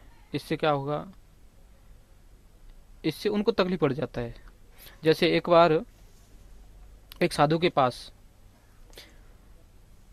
मतलब साधु को एक भक्त ने बोला कि महाराज मैंने एक घर, नया घर बनाया है, थोड़ा चलो, थोड़ा देखेंगे क्या, थोड़ा अपने आपके चरण कमल पड़ने चाहिए हमारे घर में। तो पहले तो साधु मना बोलता रहा, छोड़ दो, नहीं जाएंगे, फिर कभी जाएंगे। तो ऐसा कुछ दिन चला, लेकिन अंत में वो भक्त बोला कि चलो महाराज, चलो चलो। तो वो साधु उधर गया उस भक्त के घर में, जो उन्होंने नया नया मकान बनाया था। तो और जो साधु था वो कुछ बोल नहीं रहा था। तो ये सब दिखा रहा है, महाराज ये हमारा बेडरूम है, ये हमारा वॉशरूम है, इधर हमारा किचन है, इधर हमारा दूसरा बेडरूम है, इधर खिड़की रखा है, इधर सीढ़ी है, ये कैसा है, इस दिशा में ऐसा होना चाहिए, वास्तु के अनुसार ऐसा होना चाहिए, इसलिए मैंने ये सब रखा है, हमारे ये मंदिर इधर है। सब बताते जा रहे, लेकिन वो साधु थे, चुपचाप सुन रहे, उनका बात कुछ नहीं बोल रहे थे वो। तो ये सुन के वो भक्त को लगा कि लगता है कुछ बड़ी गड़बड़ है, इसलिए महाराज कुछ बोल नहीं रहे इसमें। तो वो व्यक्ति बहुत ये था, चिंतित हो गया,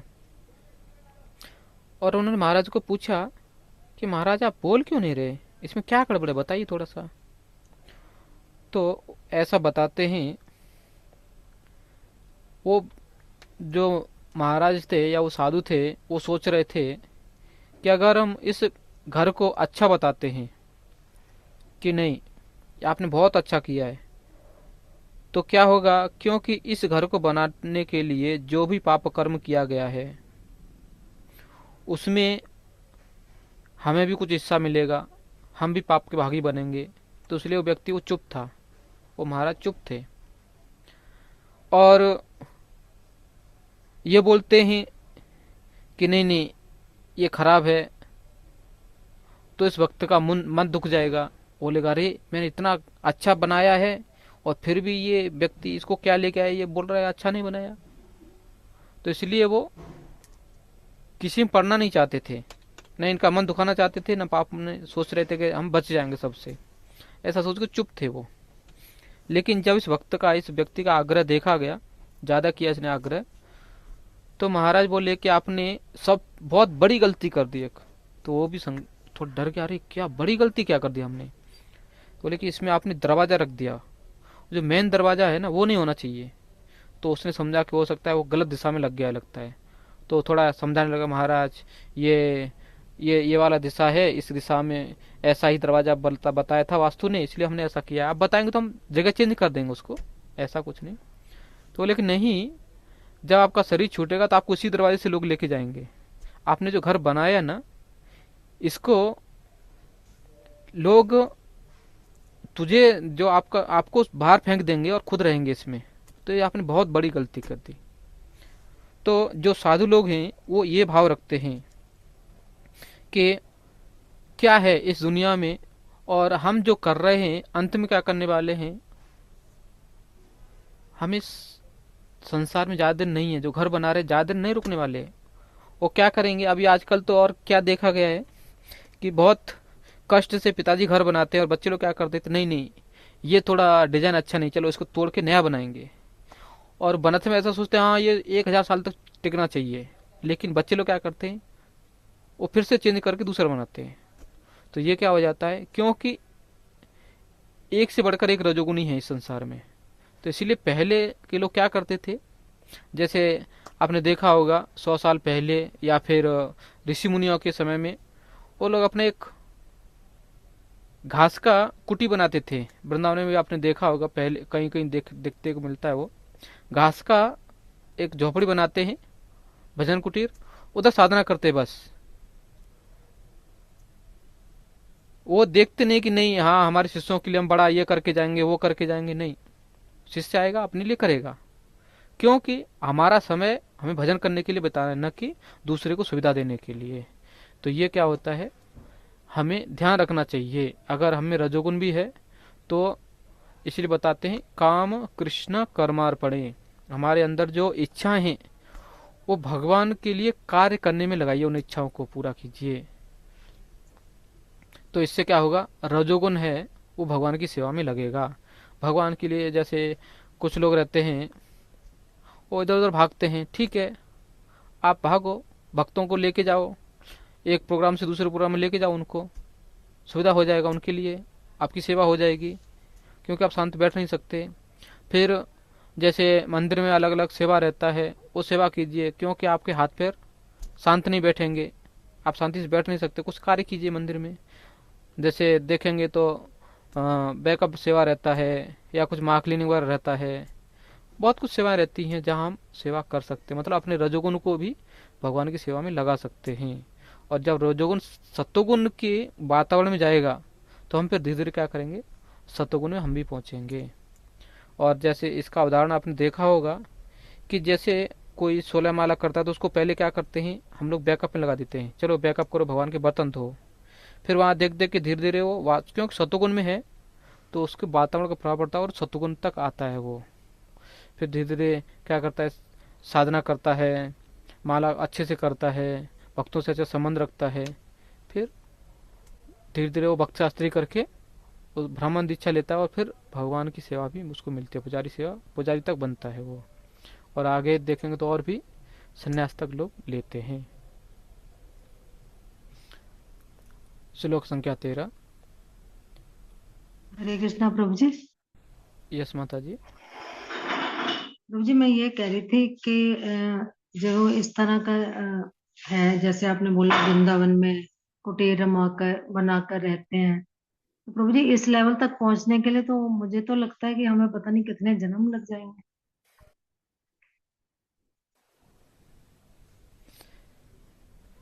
नहीं ऐसा नहीं, जैसे कभी भी हमें एक सोचना चाहिए कि वृंदावन में वो व्यक्ति क्या कर रहा है, भजन कर रहा है ना। तो हम अपने जीवन में जैसे हम इस परिस्थिति में हैं तो हमें सोचना चाहिए कि हम कितना समय निकाल सकते हैं साधना के लिए। नहीं तो जैसे क्या हो जाता है कि आजकल लोग वृंदावन में भी जा रहे हैं, किसके लिए, लेकिन घर बना रहे, जाके मठ बना रहे अपना अपना, क्यों, वहां पर लोग आएंगे, उनसे हम पैसा कमाएंगे। लेकिन हमें कभी भी, इसलिए आपने एक श्लोक सुना होगा, ग्रहे थाको बने थाको सदा हरि बोले डाको। मतलब आप घर में रहो या जंगल में रहो, आप हमेशा हरि नाम बोलो, बस हरि का नाम बोलो। हरि डाको मतलब हरि का नाम बोलो बस। आप हरि कृष्ण मंत्र जप करो, बुक पढ़ो, और दिन में आप कितनी साधना कर रहे हैं उसके ऊपर है। जैसे आपने सुना होगा, अपने एक आचार्य रहे हैं श्रीला भक्तिविनोद ठाकुर, वो जज थे और उनका परिवार भी बहुत बड़ा था, शायद उनके बच्चे ही 10-11 बच्चे थे उनके, ऐसा हमने सुना। लेकिन फिर भी उन्होंने कितनी बुक लिखी हैं, कितने गीत लिखे हैं, और जैसे कि एक सेंटर चलता है ऐसा उनका घर चलता था। वो बताते हैं कि जो भी उनके, जब भी वो घर बाहर से घर में आते थे तो उनके बच्चे कोई ना कोई कीर्तन करते हुए मिलता था, क्योंकि उन्होंने ऐसा वातावरण बना के रखा था। तो ऐसे ही हमें भी अपने घर को ऐसा वातावरण बना देना चाहिए। और आजकल तो कितनी सुविधाएं बढ़ गई हैं। अभी आप देखो, प्रभुपाद जी का मंत्र वो चालू कर दिया, अपने गुरु महाराज का जो रिकॉर्डिंग मंत्र है वो चालू कर दो, कीर्तन चालू करो और लेक्चर सुनते रहो। भगवद गीता का रिकॉर्डिंग जो श्लोक है वो सुनते रहो। और आपका ब्रह्म संहिता है, भागवतम है। मतलब क्या है, सिर्फ हमें एक वातावरण बनाना है बस। हो सकता है कि हमारी जो सोसाइटी है उसमें लोग अलग हैं, ठीक है, हम अपने घर को सीमित करेंगे, ठीक है। घर में भी हो सकता है कुछ वातावरण अलग है, तो अपना जो मंदिर का रूम है वहाँ पर तो आप थोड़ा सा कर सकते हैं, वहाँ पर आप जाके बैठ सकते हैं। और ये जो रिकॉर्डिंग वगैरह है, इससे आपके वातावरण जो है, मतलब आपका मन उसमें लगा रहेगा। नहीं तो क्या है कि हमारे बच्चे ने ऐसा किया, हमारे बच्चे के बच्चे ने ऐसा किया, उनमें झगड़ा क्यों हुआ था, उसमें ज़्यादा हम रुचि नहीं लगते हैं। तो इससे थोड़ा बचना चाहिए। बात लक्ष्य एक ही है, भगवत धाम जाना। अभी जैसे आपने एक सुना होगा कि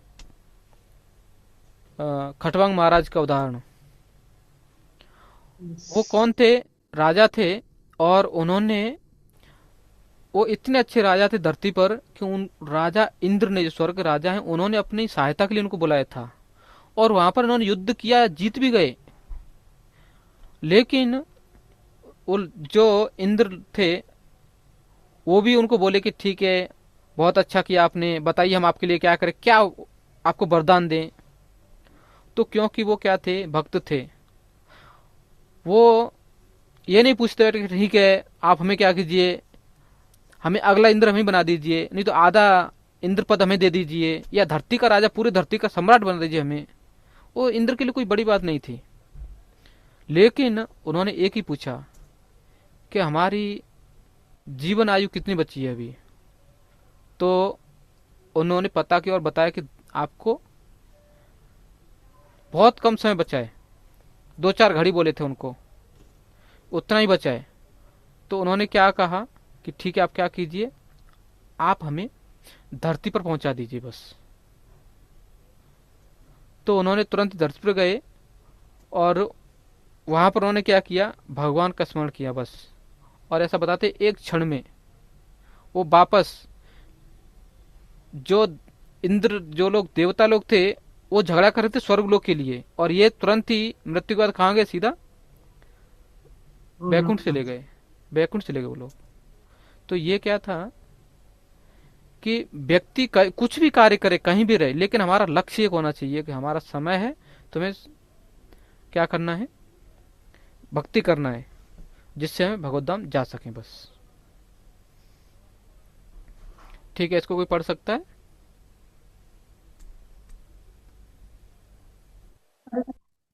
हाँ पढ़िए। हरे कृष्ण प्रभु जी। यस माता जी, पढ़िए। जब तमोगुण में वृद्धि हो जाती है तो हे कुरुपुत्र, अंधेरा, जड़ता, प्रमत्तता तथा मोह का प्राकट्य होता है। तात्पर्य, जहाँ प्रकाश नहीं होता वहाँ ज्ञान अनुपस्थित रहता है। तमोगुणी व्यक्ति किसी नियम में बंधकर कार्य नहीं करता, वह अकारण ही अपनी समझ के अनुसार कार्य करना चाहता है। यद्यपि उसमें कार्य करने की क्षमता होती है, किंतु वह परिश्रम नहीं करता, यह मोह कहलाता है। यद्यपि चेतना रहती है, लेकिन जीवन निष्क्रिय रहता है, ये तमोगुण के लक्षण हैं। हरे कृष्ण। हरे कृष्णा, दंड। तो ये क्या है कि तमोगुण कहाँ पर बढ़ता है? जैसे पहले क्या होगा, अज्ञान, जैसे अज्ञान को अंधकार ही बताया है। जब समझा मंदिर में भी हैं और अचानक लाइट चला जाता है तो क्या होता है, हम किधर जा नहीं सकते, क्योंकि गिरने का डर रहेगा, आगे क्या है पता नहीं।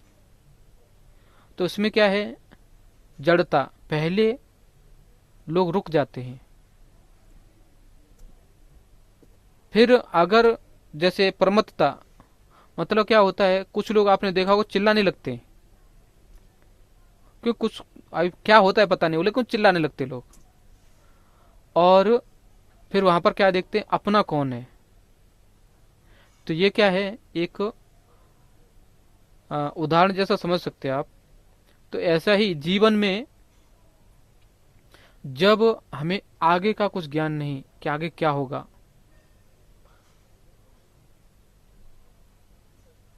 हम रुक जाते हैं, हमारी जो गति है वो रुक जाती है। फिर कुछ तो पागलपन करते हैं, और फिर उस समय किसकी याद करते हैं कि हमारा अपना कौन है यहाँ पर, उसको कॉल करेंगे, हम यहाँ पर फंस गए, थोड़ा कुछ ये करो वो करो।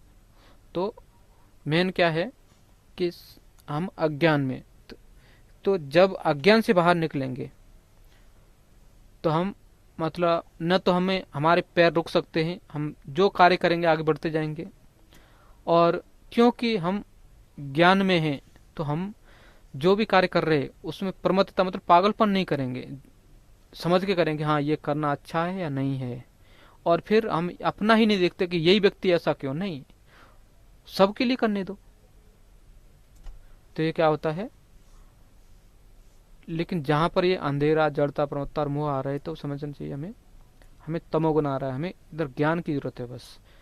तो हो सकता है कि जो वहां पर कोई भक्त है उस भक्त को पूछिए, न कि अपने लोगों से। हाँ, अपना भी कोई है भक्त है तो अच्छा है, उसको पूछ सकते हैं, ऐसा कुछ प्रॉब्लम नहीं। ऐसा नहीं कि नहीं नहीं अपना है और भक्त भले ही रहने दो उसको, हम आसक्ति में बन जाएंगे, नहीं, भक्त है बस, वो ज्ञान देगा आपको कुछ ना कुछ। ठीक है। यदा सत्त्वे प्रबुद्धे तु प्रलयं याति देहभृत् तदोत्तमविदां लोकान् मलान् प्रतिपद्यते। यस माता जी पढ़िए। मैं पढ़ूँ प्रभु जी? यस माता जी। सतोगुणी व्यक्ति ब्रह्मलोक या जनलोक जैसे उच्च लोकों को प्राप्त करता है और वहां दैवी सुख भोगता है। अम्लान शब्द महत्वपूर्ण है। इसका अर्थ है रजो तथा तमोगुण से मुक्त। भौतिक जगत में अशुद्धियां हैं, लेकिन सतोगुण सर्वाधिक शुद्ध रूप है। विभिन्न जीवों के लिए विभिन्न प्रकार के लोक हैं। जो लोग सतोगुण में मरते हैं वे उन लोकों को जाते हैं जहाँ महर्षि तथा महान भक्तगण रहते हैं। धन्यवाद माता जी।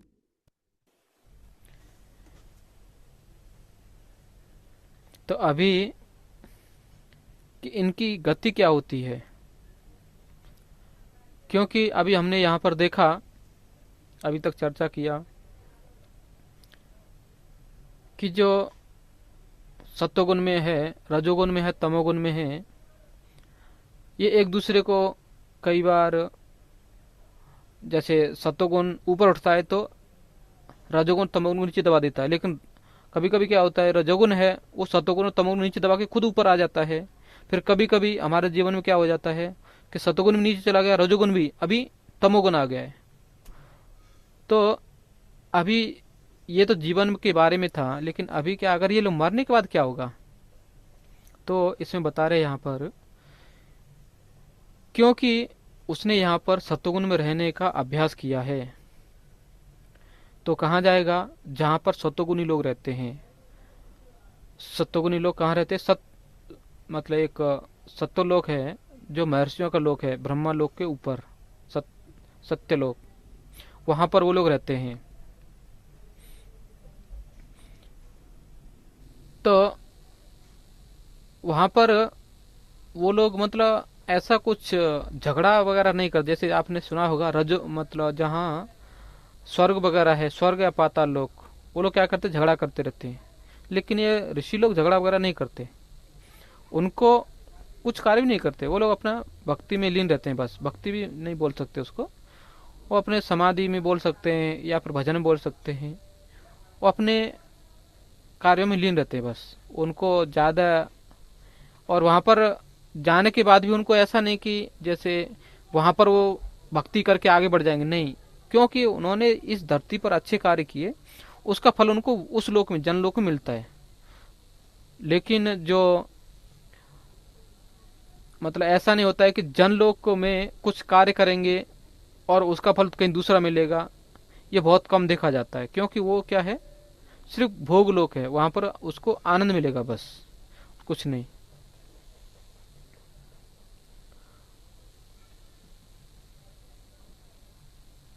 15 श्लोक नंबर। रजसि प्रलयं गत्वा कर्मसंगीषु जायते तथा प्रलीनस्तमसि मूढयोनिषु जायते यस संकीर्तन धर्म प्रभु। यस प्रभु जी। आप प्रभु जी पढ़ूं मैं? यस प्रभु। जब कोई रजोगुण में मरता है तो वह सकाम कर्मियों के बीच में जन्म ग्रहण करता है, और जब कोई तमोगुण में मरता है तो वह पशु योनि में जन्म धारण करता है। कुछ लोगों का विचार है कि एक बार मनुष्य जीवन को प्राप्त करके आत्मा कभी नीचे नहीं गिरता। यह ठीक नहीं है। इस श्लोक के अनुसार यदि कोई तमोगुणी बन जाता है तो वह मृत्यु के बाद पशु योनि को प्राप्त होता है। वहां से जीव को विकास प्रक्रम द्वारा पुनः मनुष्य जीवन तक आना पड़ता है। अतएव जो लोग मनुष्य जीवन के विषय में सचमुच चिंतित हैं, उन्हें सतोगुणी बनना चाहिए और अच्छी संगति में रहकर गुणों को लांघ कर कृष्ण भावनामृत में स्थित होना चाहिए। यही मनुष्य जीवन का लक्ष्य है। अन्यथा इसकी कोई निश्चितता नहीं कि मनुष्य को फिर से मनुष्य योनि प्राप्त हो। हरे कृष्ण प्रभु जी। धन्यवाद प्रभु जी। तो यहाँ पर क्या था, अगर कोई रजोगुण में मरता है तो वो कहाँ जाएगा? सकाम कर्मियों के बीच में जन्म लेगा, क्योंकि उसकी जो इच्छाएं हैं वो इच्छाएं अभी गई नहीं है।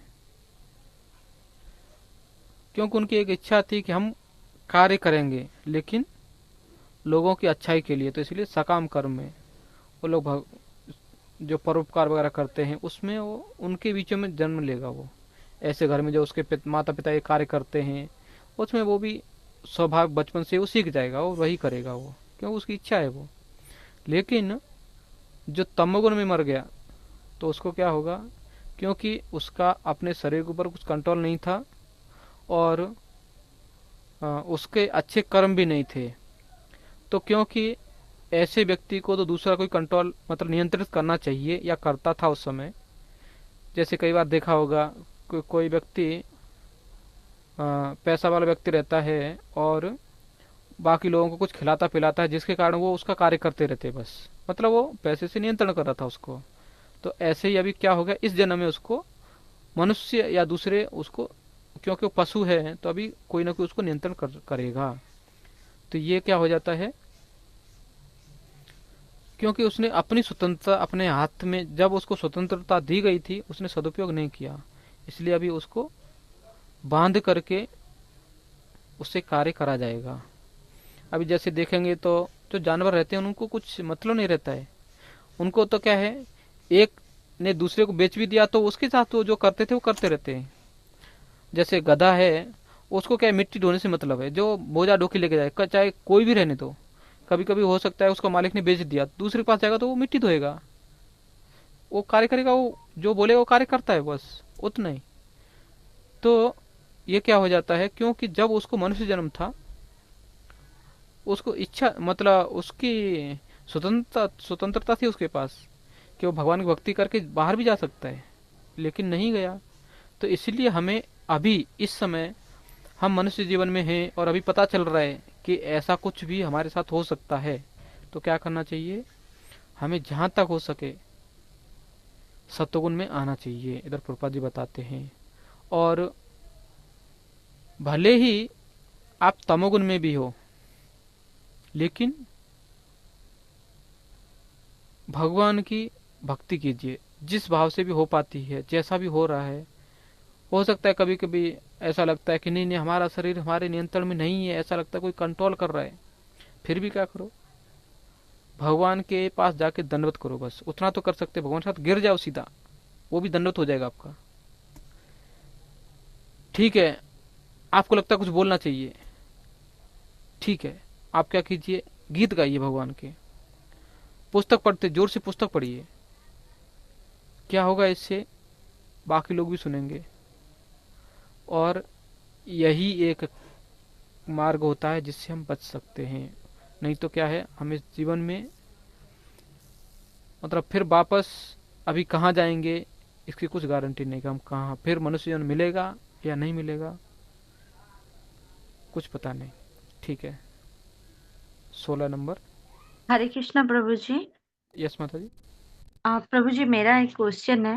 हाँ। 14 नंबर श्लोक से हम्म, उनका तात्पर्य में लिखा था हम्म, कि भौतिक जगत में अशुद्धियां है, हम्म, लेकिन सतोगुण सर्वाधिक शुद्ध रूप में है। हम्म, तो ये जो भौतिक जगत है वो तो अशुद्धियां से भरे हुए हैं, हम्म, और ये जो 3 गुण हैं वो भी हम्म, वो भौतिक जगत में ही है। तो हम्म, यहाँ पर फिर सतयुग को कैसे शुद्ध माना जा रहा है? क्योंकि 3 तो गुण जो है, हम्म, जैसे आपने एक एग्जाम्पल दिया ना कि सोने का जो पिंजरा है वो तो हम्म, पिंजरा पिंजरा ही है ना, सोने हम्म, का हो जिसका भी हो। हम्म, तो ये जो भौतिक जगत अशुद्धियां बोल रहे हैं, तो सतोगुण भी तो अशुद्धियां के अंदर ही पड़ रहे हैं ना। हम्म, गुण अलग है, मूड अलग है, वो हम्म, हो रहा है, लेकिन वो तो उसी में पड़ रहे हैं भौतिक जगत की अशुद्धियां। तो हम्म, इस लाइन को इसलिए मुझे समझ में नहीं आया कि सतोगुण सर्वाधिक शुद्ध कैसे माना जा रहा है। अभी समझो, आप किसी एक बिल्डिंग में रहती हैं, मद्रास सोसाइटी में, जहाँ पर आ, लिफ्ट है, लेकिन वो गोल गोल घूमती है, ऊपर नीचे नहीं जाती, वो गोल गोल घूमती है। और इसमें सबके नंबर आते हैं, और जहाँ पर आपको जाना है वो नंबर भी आता है, आपका रूम का दरवाजा है उधर भी वो खुलता है। लेकिन होता क्या है कि जब वो आता है तब तक उस समय कोई तो पीछे से आपको बुलाता है, और क्या हो जाएगा, आप पीछे देखते हैं, तब तक ये क्या हो गया, जो आप गंतव्य स्थान था जहाँ उतरना था आपको, वो निकल जाता है। और दूसरा उदाहरण आप देख सकते हैं, जैसे ट्रेन का है। ट्रेन में बाकी समय आप बरोबर जागते रहे, हाँ हमारा स्टेशन आने वाला है, स्टेशन आने वाला, लेकिन क्योंकि आप पूरी रात जागते रहे, सुबह आके जब स्टेशन आया उस समय आप सो गए, तो क्या होगा, आप उतर सकते, नहीं उतर सकते। वैसे ही जो आपका ये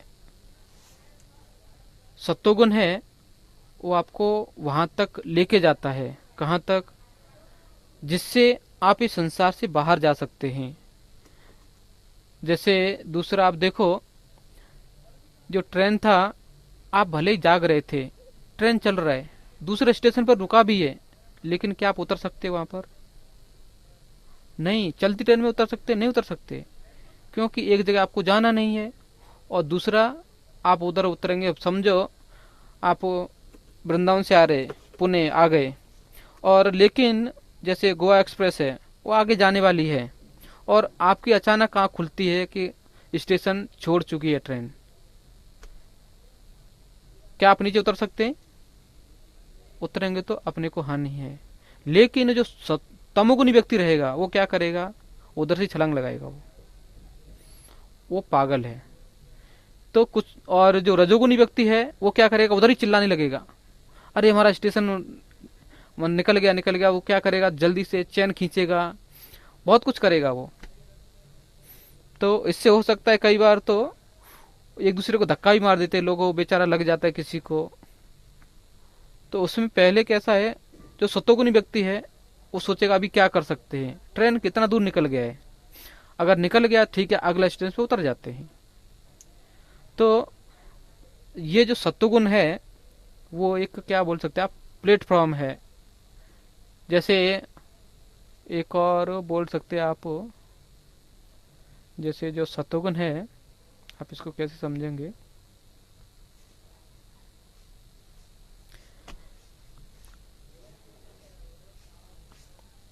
जैसे हम वृंदावन जाते हैं तो आप ट्रेन में बैठ गए, तो ये कैसा हो गया, सत्वगुण में बैठ, सत्वगुण में है आप बस, लेकिन फिर भी आप वृंदावन अभी पहुंचे नहीं। ऐसे ही सत्वगुण में क्या है, आपको वो मार्ग दिखाता है कि अगर वैसे आप चलते रहे तो आप एक दिन भगवत धाम पहुंच जाएंगे, क्योंकि वो गुण क्या है, एकदम पास में है, शुद्ध सत्व के एकदम पास में है। लेकिन अगर हम नीचे आ जाते हैं तो हम क्या करेंगे, मतलब रजोगुण में आ जाएंगे। रजोगुण में आके फिर हम अभी का सोचते हैं, इस जीवन का सोचते हैं, फिर अगले जीवन का सोचते नहीं। लेकिन सत्वगुण में क्या हो जाता है, हम बार बार बुक पढ़ते हैं और भगवान पर विश्वास रखते हैं कि जो भी करने वाला है भगवान करने वाला है। और आपको मतलब जैसे आपकी सोसाइटी में सब लोग सत्वगुणी लोग हैं, तो उधर झगड़ा वगैरह नहीं होगा। एक दूसरे कुछ रहा तो शांति से निकल जाएगा, क्योंकि सब लोग शांति प्रिय हैं। कुछ बोला भी, कुछ हुआ भी झगड़ा, तो दूसरा क्या बोले, चलो जाने दो, शांत हो जाओ, सब शांत हो जाएंगे। तो ये इस जगत में भी क्या होता है कि एक वातावरण ऐसा बनता है कि व्यक्तियों को अच्छा लगता है, व्यक्ति वो बस। ठीक है। यस प्रभु जी, समझ में आया। हम्म। हरे कृष्णा प्रभु जी। यस माता जी। जी प्रभु जी, अगर कोई व्यक्ति सतोगुण में है, हम्म। ठीक है, सतोगुण में रह के उसने भक्ति किया है, बाद में वो तमोगुणी बन गया, हम्म। ठीक है, बाद में क्योंकि उसका डिवोशन छूट गया या फिर भक्तों का संग छूट गया, डिवोशन छूट गया, और फिर बाद में तमोगुणी हो गया। हम्म। फिर वो यहाँ पे है ना मेंशन कि मरते समय उसको पशु का योनि मिलता है। बट वो उसको मरते समय उसको मतलब उसको रियलाइजेशन हुआ कि मैंने जीवन भर क्या किया होगा, मतलब हम्म। थोड़ा बहुत तो उसको पश्चाताप होगा कि हम्म। ऐसे। तो वो वैसा व्यक्ति प्रभु जी उनको क्या गति मिलेगी? क्या वो उसको मतलब पशु योनि ही मिलेगी या फिर कोई भगवान मदद करेंगे कि वो उसकी थोड़ी बहुत भक्ति जो उसने की थी पहले सतोगुण में रह के, तो उसको कुछ उसका लाभ होगा या फिर वो पशु योनि में चला जाएगा? ऐसे मेरा प्रश्न था। नहीं, इधर जैसे हम्म। प्रभुपाद जी इस बारे में कई बार बताते हैं और हम्म। शास्त्री बताते हैं कि जिसने भगवान को एक बार भी दंडवत किया है, भगवान का थोड़ा भी प्रसाद खाया है, वो अगला जीवन उसका मनुष्य का गारंटेड है, वो मनुष्य जन्म मिलेगा ही उसको। और रही बात उसकी तमोगुण की, क्योंकि अभी तमोगुण में, अभी पहले क्या देखना है, को व्यक्ति तमोगुण में गया कैसे। कुछ उसने अपराध तो नहीं किया, वैष्णव अपराध, जिसके कारण जिसका उसको असर हुआ, जिससे वो भक्ति के बाहर गया। वो अगर अपराध नहीं हुआ है, कुछ नेचुरल उसके, जैसे कभी कभी क्या हो जाता है, जैसे पुणे में भी हम लोग देखते हैं, कोई कोई गांव का व्यक्ति आता है, उधर जॉब करता है और बहुत भक्ति में अच्छी प्रगति करता है, लेकिन किसी कारण से वापस घर जब जाता है, गांव जाता है और उधर सेटल हो जाता है, तो वहां न तो उसको संग मिल रहा है न कुछ, तो क्या होता है, भक्ति भूल जाता है। इच्छा है उसकी भक्ति करने की, लेकिन क्योंकि उसको अभी वातावरण नहीं मिल रहा है, गांव में नहीं कर पा रहा है वो। लेकिन जैसे ही उसके बेटे बड़े हो जाते हैं और वो जॉब के लिए आते हैं, और वो जब व्यक्ति वापस पुणे में आएगा, तो फिर से वो भक्ति में दोगुना मतलब डबल स्पीड से वो आगे जाएगा, क्योंकि इतने साल की उसकी दबी इच्छा थी कि भक्ति करना है। अगर ऐसा है तो भगवान उसको मदद करते हैं। और जो भी इस संसार में है, पहले में समझना पड़ेगा कि यहाँ तक कि माया देवी, दुर्गा देवी भी एक ही चाहती है, या कोई भी देवी देवता, जिसकी कोई भी व्यक्ति जो देवी देवताओं की पूजा भी करते हैं, वो देवता भी उनसे एक अपेक्षा रखते हैं कि ये व्यक्ति कब भक्त बनेगा। बस जैसे कि आपको पता होगा, जैसे अगर आप महाराज से मिलते रहते हैं और उस समय कभी अचानक महाराज बोले कि, या आपने महाराज को बोला कि आप हमारे घर में आइए, और उसमें बताते महाराज जी इन लोगों को हमने भक्त बनाया है, ये लोग इतने माला कर रहे, इतने साल से जुड़े हुए हैं, तो महाराज को कितना प्रसन्नता आती है, कितना प्रसन्न होते हैं महाराज जी, आपको पता होगा। और साथ ही वो भक्त भी प्रसन्न होते हैं क्योंकि उनको आपने महाराज से मिलाया। तो इसी प्रकार क्या होता है, इस संसार में हम किसी को भक्ति में आगे बढ़ाते हैं तो देवता भी उसी प्रकार, क्योंकि ये हमारी भक्ति कर रहा था, इसको भगवान की भक्ति मिलेगी तो अच्छा हो जाएगा, क्योंकि अभी इसकी प्रगति होनी चाहिए। तो ऐसा करके सब लोग प्रसन्न होते हैं उससे। यहाँ तक कि ऐसा बताते हैं कि जो शुद्ध भक्त है या जो भक्ति अपने अच्छे से कर रहा है, उसने अपना कुछ धार्मिक कार्य नहीं कर पाया, तो उसके लिए कुछ करोड़ों में बताया गया, कुछ इतने ऋषि मुनि हैं जो कहाँ पर ऊपर आध्यात्मिक जगत में बैठे हुए हैं उसका कार्य करने के लिए। कि उसकी तरफ से ये मैं कार्य कर रहा हूँ, सिर्फ उसको भक्ति मदद करने के लिए, कि उसकी भक्ति पीछे नहीं जाना चाहिए। तो ऐसे शास्त्र सबका एक ही सार बताते हैं कि आप क्या करो, भक्ति करो, बाकी सब कार्य भगवान कहीं ना कहीं किसी न किसी से करवा देंगे, बस। ठीक है। जी प्रभु जी, मतलब आपका कहना है कि भले ही वो तमोगुण में उसका देह चला जाए तो उसको अगले मतलब अगले जन्म में कहीं ना कहीं उसको भक्ति प्राप्त होगी। हाँ, क्योंकि भक्ति का जो जैसे सुना होगा ना, भक्ति का अकाउंट कभी भी ये खाली नहीं होता है। वो अभी जितना किया है अगले जीवन में उसके ऊपर मिलेगा आपको।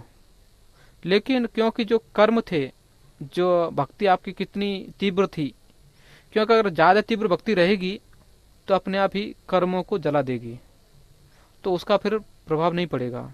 लेकिन क्योंकि भक्ति ही बहुत स्लो है, तो क्या होता है, कर्म उसके ऊपर हावी हो जाते हैं और ऐसा लगता है कि वो भक्ति अभी छूट गई उसकी, लेकिन वो भक्ति छूटती नहीं कभी। जैसे एक और कुछ भक्त लोग उदाहरण देते हैं कि ट्रैफिक का, अगर आप समझो अपने घर से मंदिर जा रहे हैं और रास्ते में ट्रैफिक जाम हो गया, ट्रैफिक लग गया, सिग्नल रेड सिग्नल लगा है और आपकी गाड़ी एकदम मीटर जीरो पर पहुंच गए, आपकी गाड़ी नहीं चल रही, रुकी है अभी, तो क्या आप आगे जा रहे हैं या पीछे जा रहे हैं, बताइए।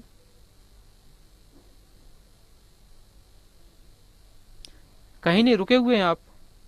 ऐसे ही अगर ऐसा तो नहीं कि आप यू टर्न लेके आप घर की तरफ आ रहे, तो डिस्टेंस क्या है, मंदिर का डिस्टेंस बढ़ेगा ना। लेकिन भले ही वो जाम लगा है, लेकिन आप 1 किलोमीटर प्रति घंटे की स्पीड से भी आगे बढ़ते रहे आप, फिर भी क्या होगा, मंदिर पास में आते जाएगा आपके।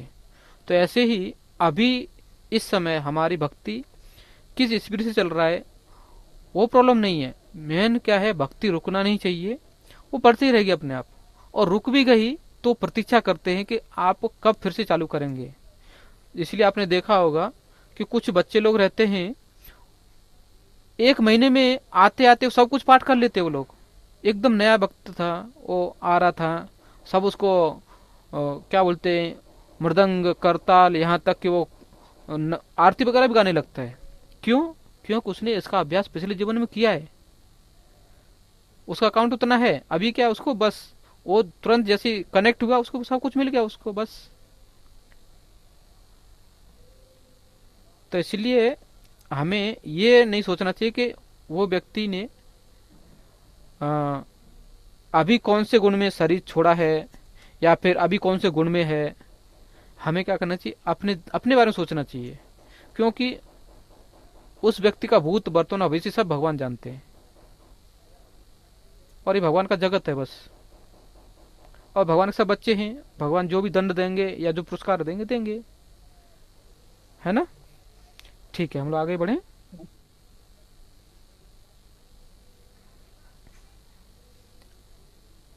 हरे कृष्णा कृष्णा कृष्णा हरे हरे, हरे राम राम राम हरे हरे।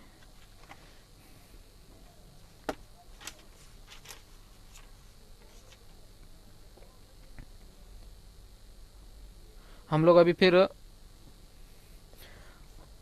और 3 श्लोक ले लेते इसको, क्योंकि 18 तक ये इसका एक सेक्शन है, वो पूरा हो जाएगा, फिर 18 से आगे का आगे करेंगे हम लोग। कर्मणा सुकृतस्याहु सात्विकम निर्मलम फलम रजस्तु रजसस्तु फलम दुखम अज्ञानम तमसा फलम। कोई वक्त पढ़ प्रभु जी सकता मैं पढ़ू क्या? है? यस माता। पुण्य कर्म का फल शुद्ध होता है और सात्विक कहलाता है, लेकिन रजोगुण में संपन्न का प्रभु जी थोड़ा नीचे लीजिए, थोड़ा सा ऊपर गए, ठीक।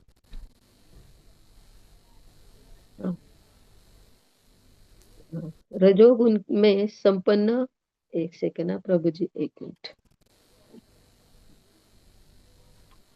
हाँ, कर्म का फल दुख होता है और तमोगुण में किए गए कर्म मूर्खता में प्रतिफलित होता है। तात्पर्य, सतोगुण में किए गए पूर्ण कर्म का फल शुद्ध होता है। अतएव में मुनिगण जो समस्त मोहग्रस्त मुक्त है सुखी रहते हैं, लेकिन रजोगुण में किए गए कर्म दुख के कारण बनते हैं। भौतिक सुख के लिए जो भी कार्य किया जाता है उसका विफल होना निश्चित है। उदाहरणार्थ, यदि कोई गगनचुंबी प्रासाद बनवाना चाहता है तो उसके उसके बनने के पूर्व अत्यधिक कष्ट उठाना पड़ता है। मालिक को धन संग्रह के लिए कष्ट उठाना पड़ता है और प्रासाद बनाने वाले श्रमियों को शारीरिक श्रम करना होता है। इसी प्रकार कष्ट तो होता ही है। अतएव भगवत गीता का कथन है कि रजोगुण के अधीन होकर जो भी कर्म किया जाता है उसमें निश्चित रूप से महान कष्ट भोगने होते हैं। इससे यह मानसिक तुष्टि हो सकती है कि मैंने यह मकान बनवाया या इतना धन कमाया, लेकिन यह वास्तविक सुख नहीं है। जहां तक तमोगुण का संबंध है, कर्ता को कुछ ज्ञान नहीं रहता, अतएव उसके समस्त कार्य उस समय दुखदायक होता है और बाद में उसे पशु जीवन में जाना होता है। पशु जीवन सदैव दुखमय है। यद्यपि माया के वशीभूत होकर वे इससे समझ नहीं पाते। पशुओं का वध भी तमोगुण के कारण है। पशुवधी यह नहीं जानते कि भविष्य में इस पशु को ऐसा शरीर प्राप्त होगा जिससे वह उनका वध करेगा। यही प्रकृति का नियम है।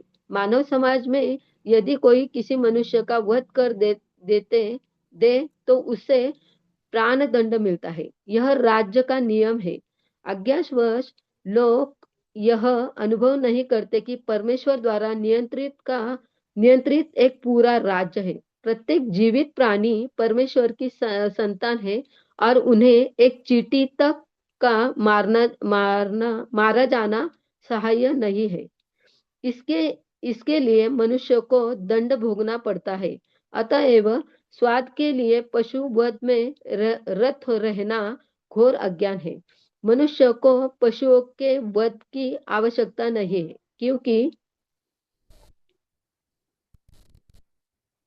क्योंकि ईश्वर ने अनेक अच्छी वस्तुएं प्रदान कर रखी है। यदि कोई किसी कारण से मांसाहार करता है तो यह समझना चाहिए कि वह अज्ञानवश ऐसा कर रहा है और अपने भविष्य का अंधकारमय बना रहा है। समस्त प्रकार के पशुओं में वे गोवध सर्वाधिक अधम है, क्योंकि गाय हमें दूध देकर सभी प्रकार का सुख प्रदान करने वाली है। गोवध एक प्रकार से सबसे अधम कर्म है। वैदिक साहित्य में ऋग्वेद 9.4.64 गोभी प्रीणीत मत्सरम सूचित करता है कि जो व्यक्ति दूध पीकर गाय को मारना चाहता है वह सबसे बड़ा अज्ञान में रहता है। वैदिक ग्रंथों में विष्णु पुराण में 1.19.65 का एक प्रार्थना भी है जो इस प्रकार है। आगे भी पढ़ना है प्रभु जी। हाँ, पढ़ लीजिए। नमो नमो ब्रह्मण्य देवाय ब्राह्मणे देवाय गोब्राह्मण हिताय च जगद्धिताय कृष्णाय गोविंदाय नमो नमः। हे प्रभु, आप गायों तथा ब्राह्मणों की हितैषी है और आप समस्त मानव समाज तथा विश्व के हितैषी है, तथा कि इस प्रार्थना में गायों तथा ब्राह्मणों की रक्षा का विशेष उल्लेख है। ब्राह्मण आध्यात्मिक शिक्षा के प्रतीक है और गाय महत्वपूर्ण भोजन की। अतएव इन दोनों जीवों ब्राह्मणों तथा गायों को पूरी सुरक्षा प्रदान की जानी चाहिए। यही सभ्यता की वास्तविक प्रगति है। आधुनिक मानव समाज में आध्यात्मिक ज्ञान की उपेक्षा की जाती है और गोवध को प्रोत्साहित किया जाता है। इससे यही ज्ञात होता है कि मानव समाज विपरीत दिशा में जा रहा है और अपनी भत्सना का पथ प्रशस्त कर रहा है। जो सभ्यता अपनी नागरिकों को अगले जन्मों में पशु बनने के लिए मार्गदर्शन करती हो, वह निश्चित रूप से मानव सभ्यता नहीं है। निस्संदेह आधुनिक मानव सभ्यता रजोगुण तथा तमोगुण के कारण कुमार्ग पर जा रही है। यह अत्यंत घातक युग है और समस्त राष्ट्र को चाहिए कि मानवता को महानतम संकट से बचाने के लिए कृष्ण भावनामृत की सरलतम विधि प्रदान करे। हरे धन कृष्ण प्रभु। धन्यवाद माता जी। ठीक है, तो ये श्लोक में थोड़ा तात्पर्य ज़्यादा ही है, दोनों तीनों में ही, तो हम लोग इसके ऊपर कल चर्चा करेंगे।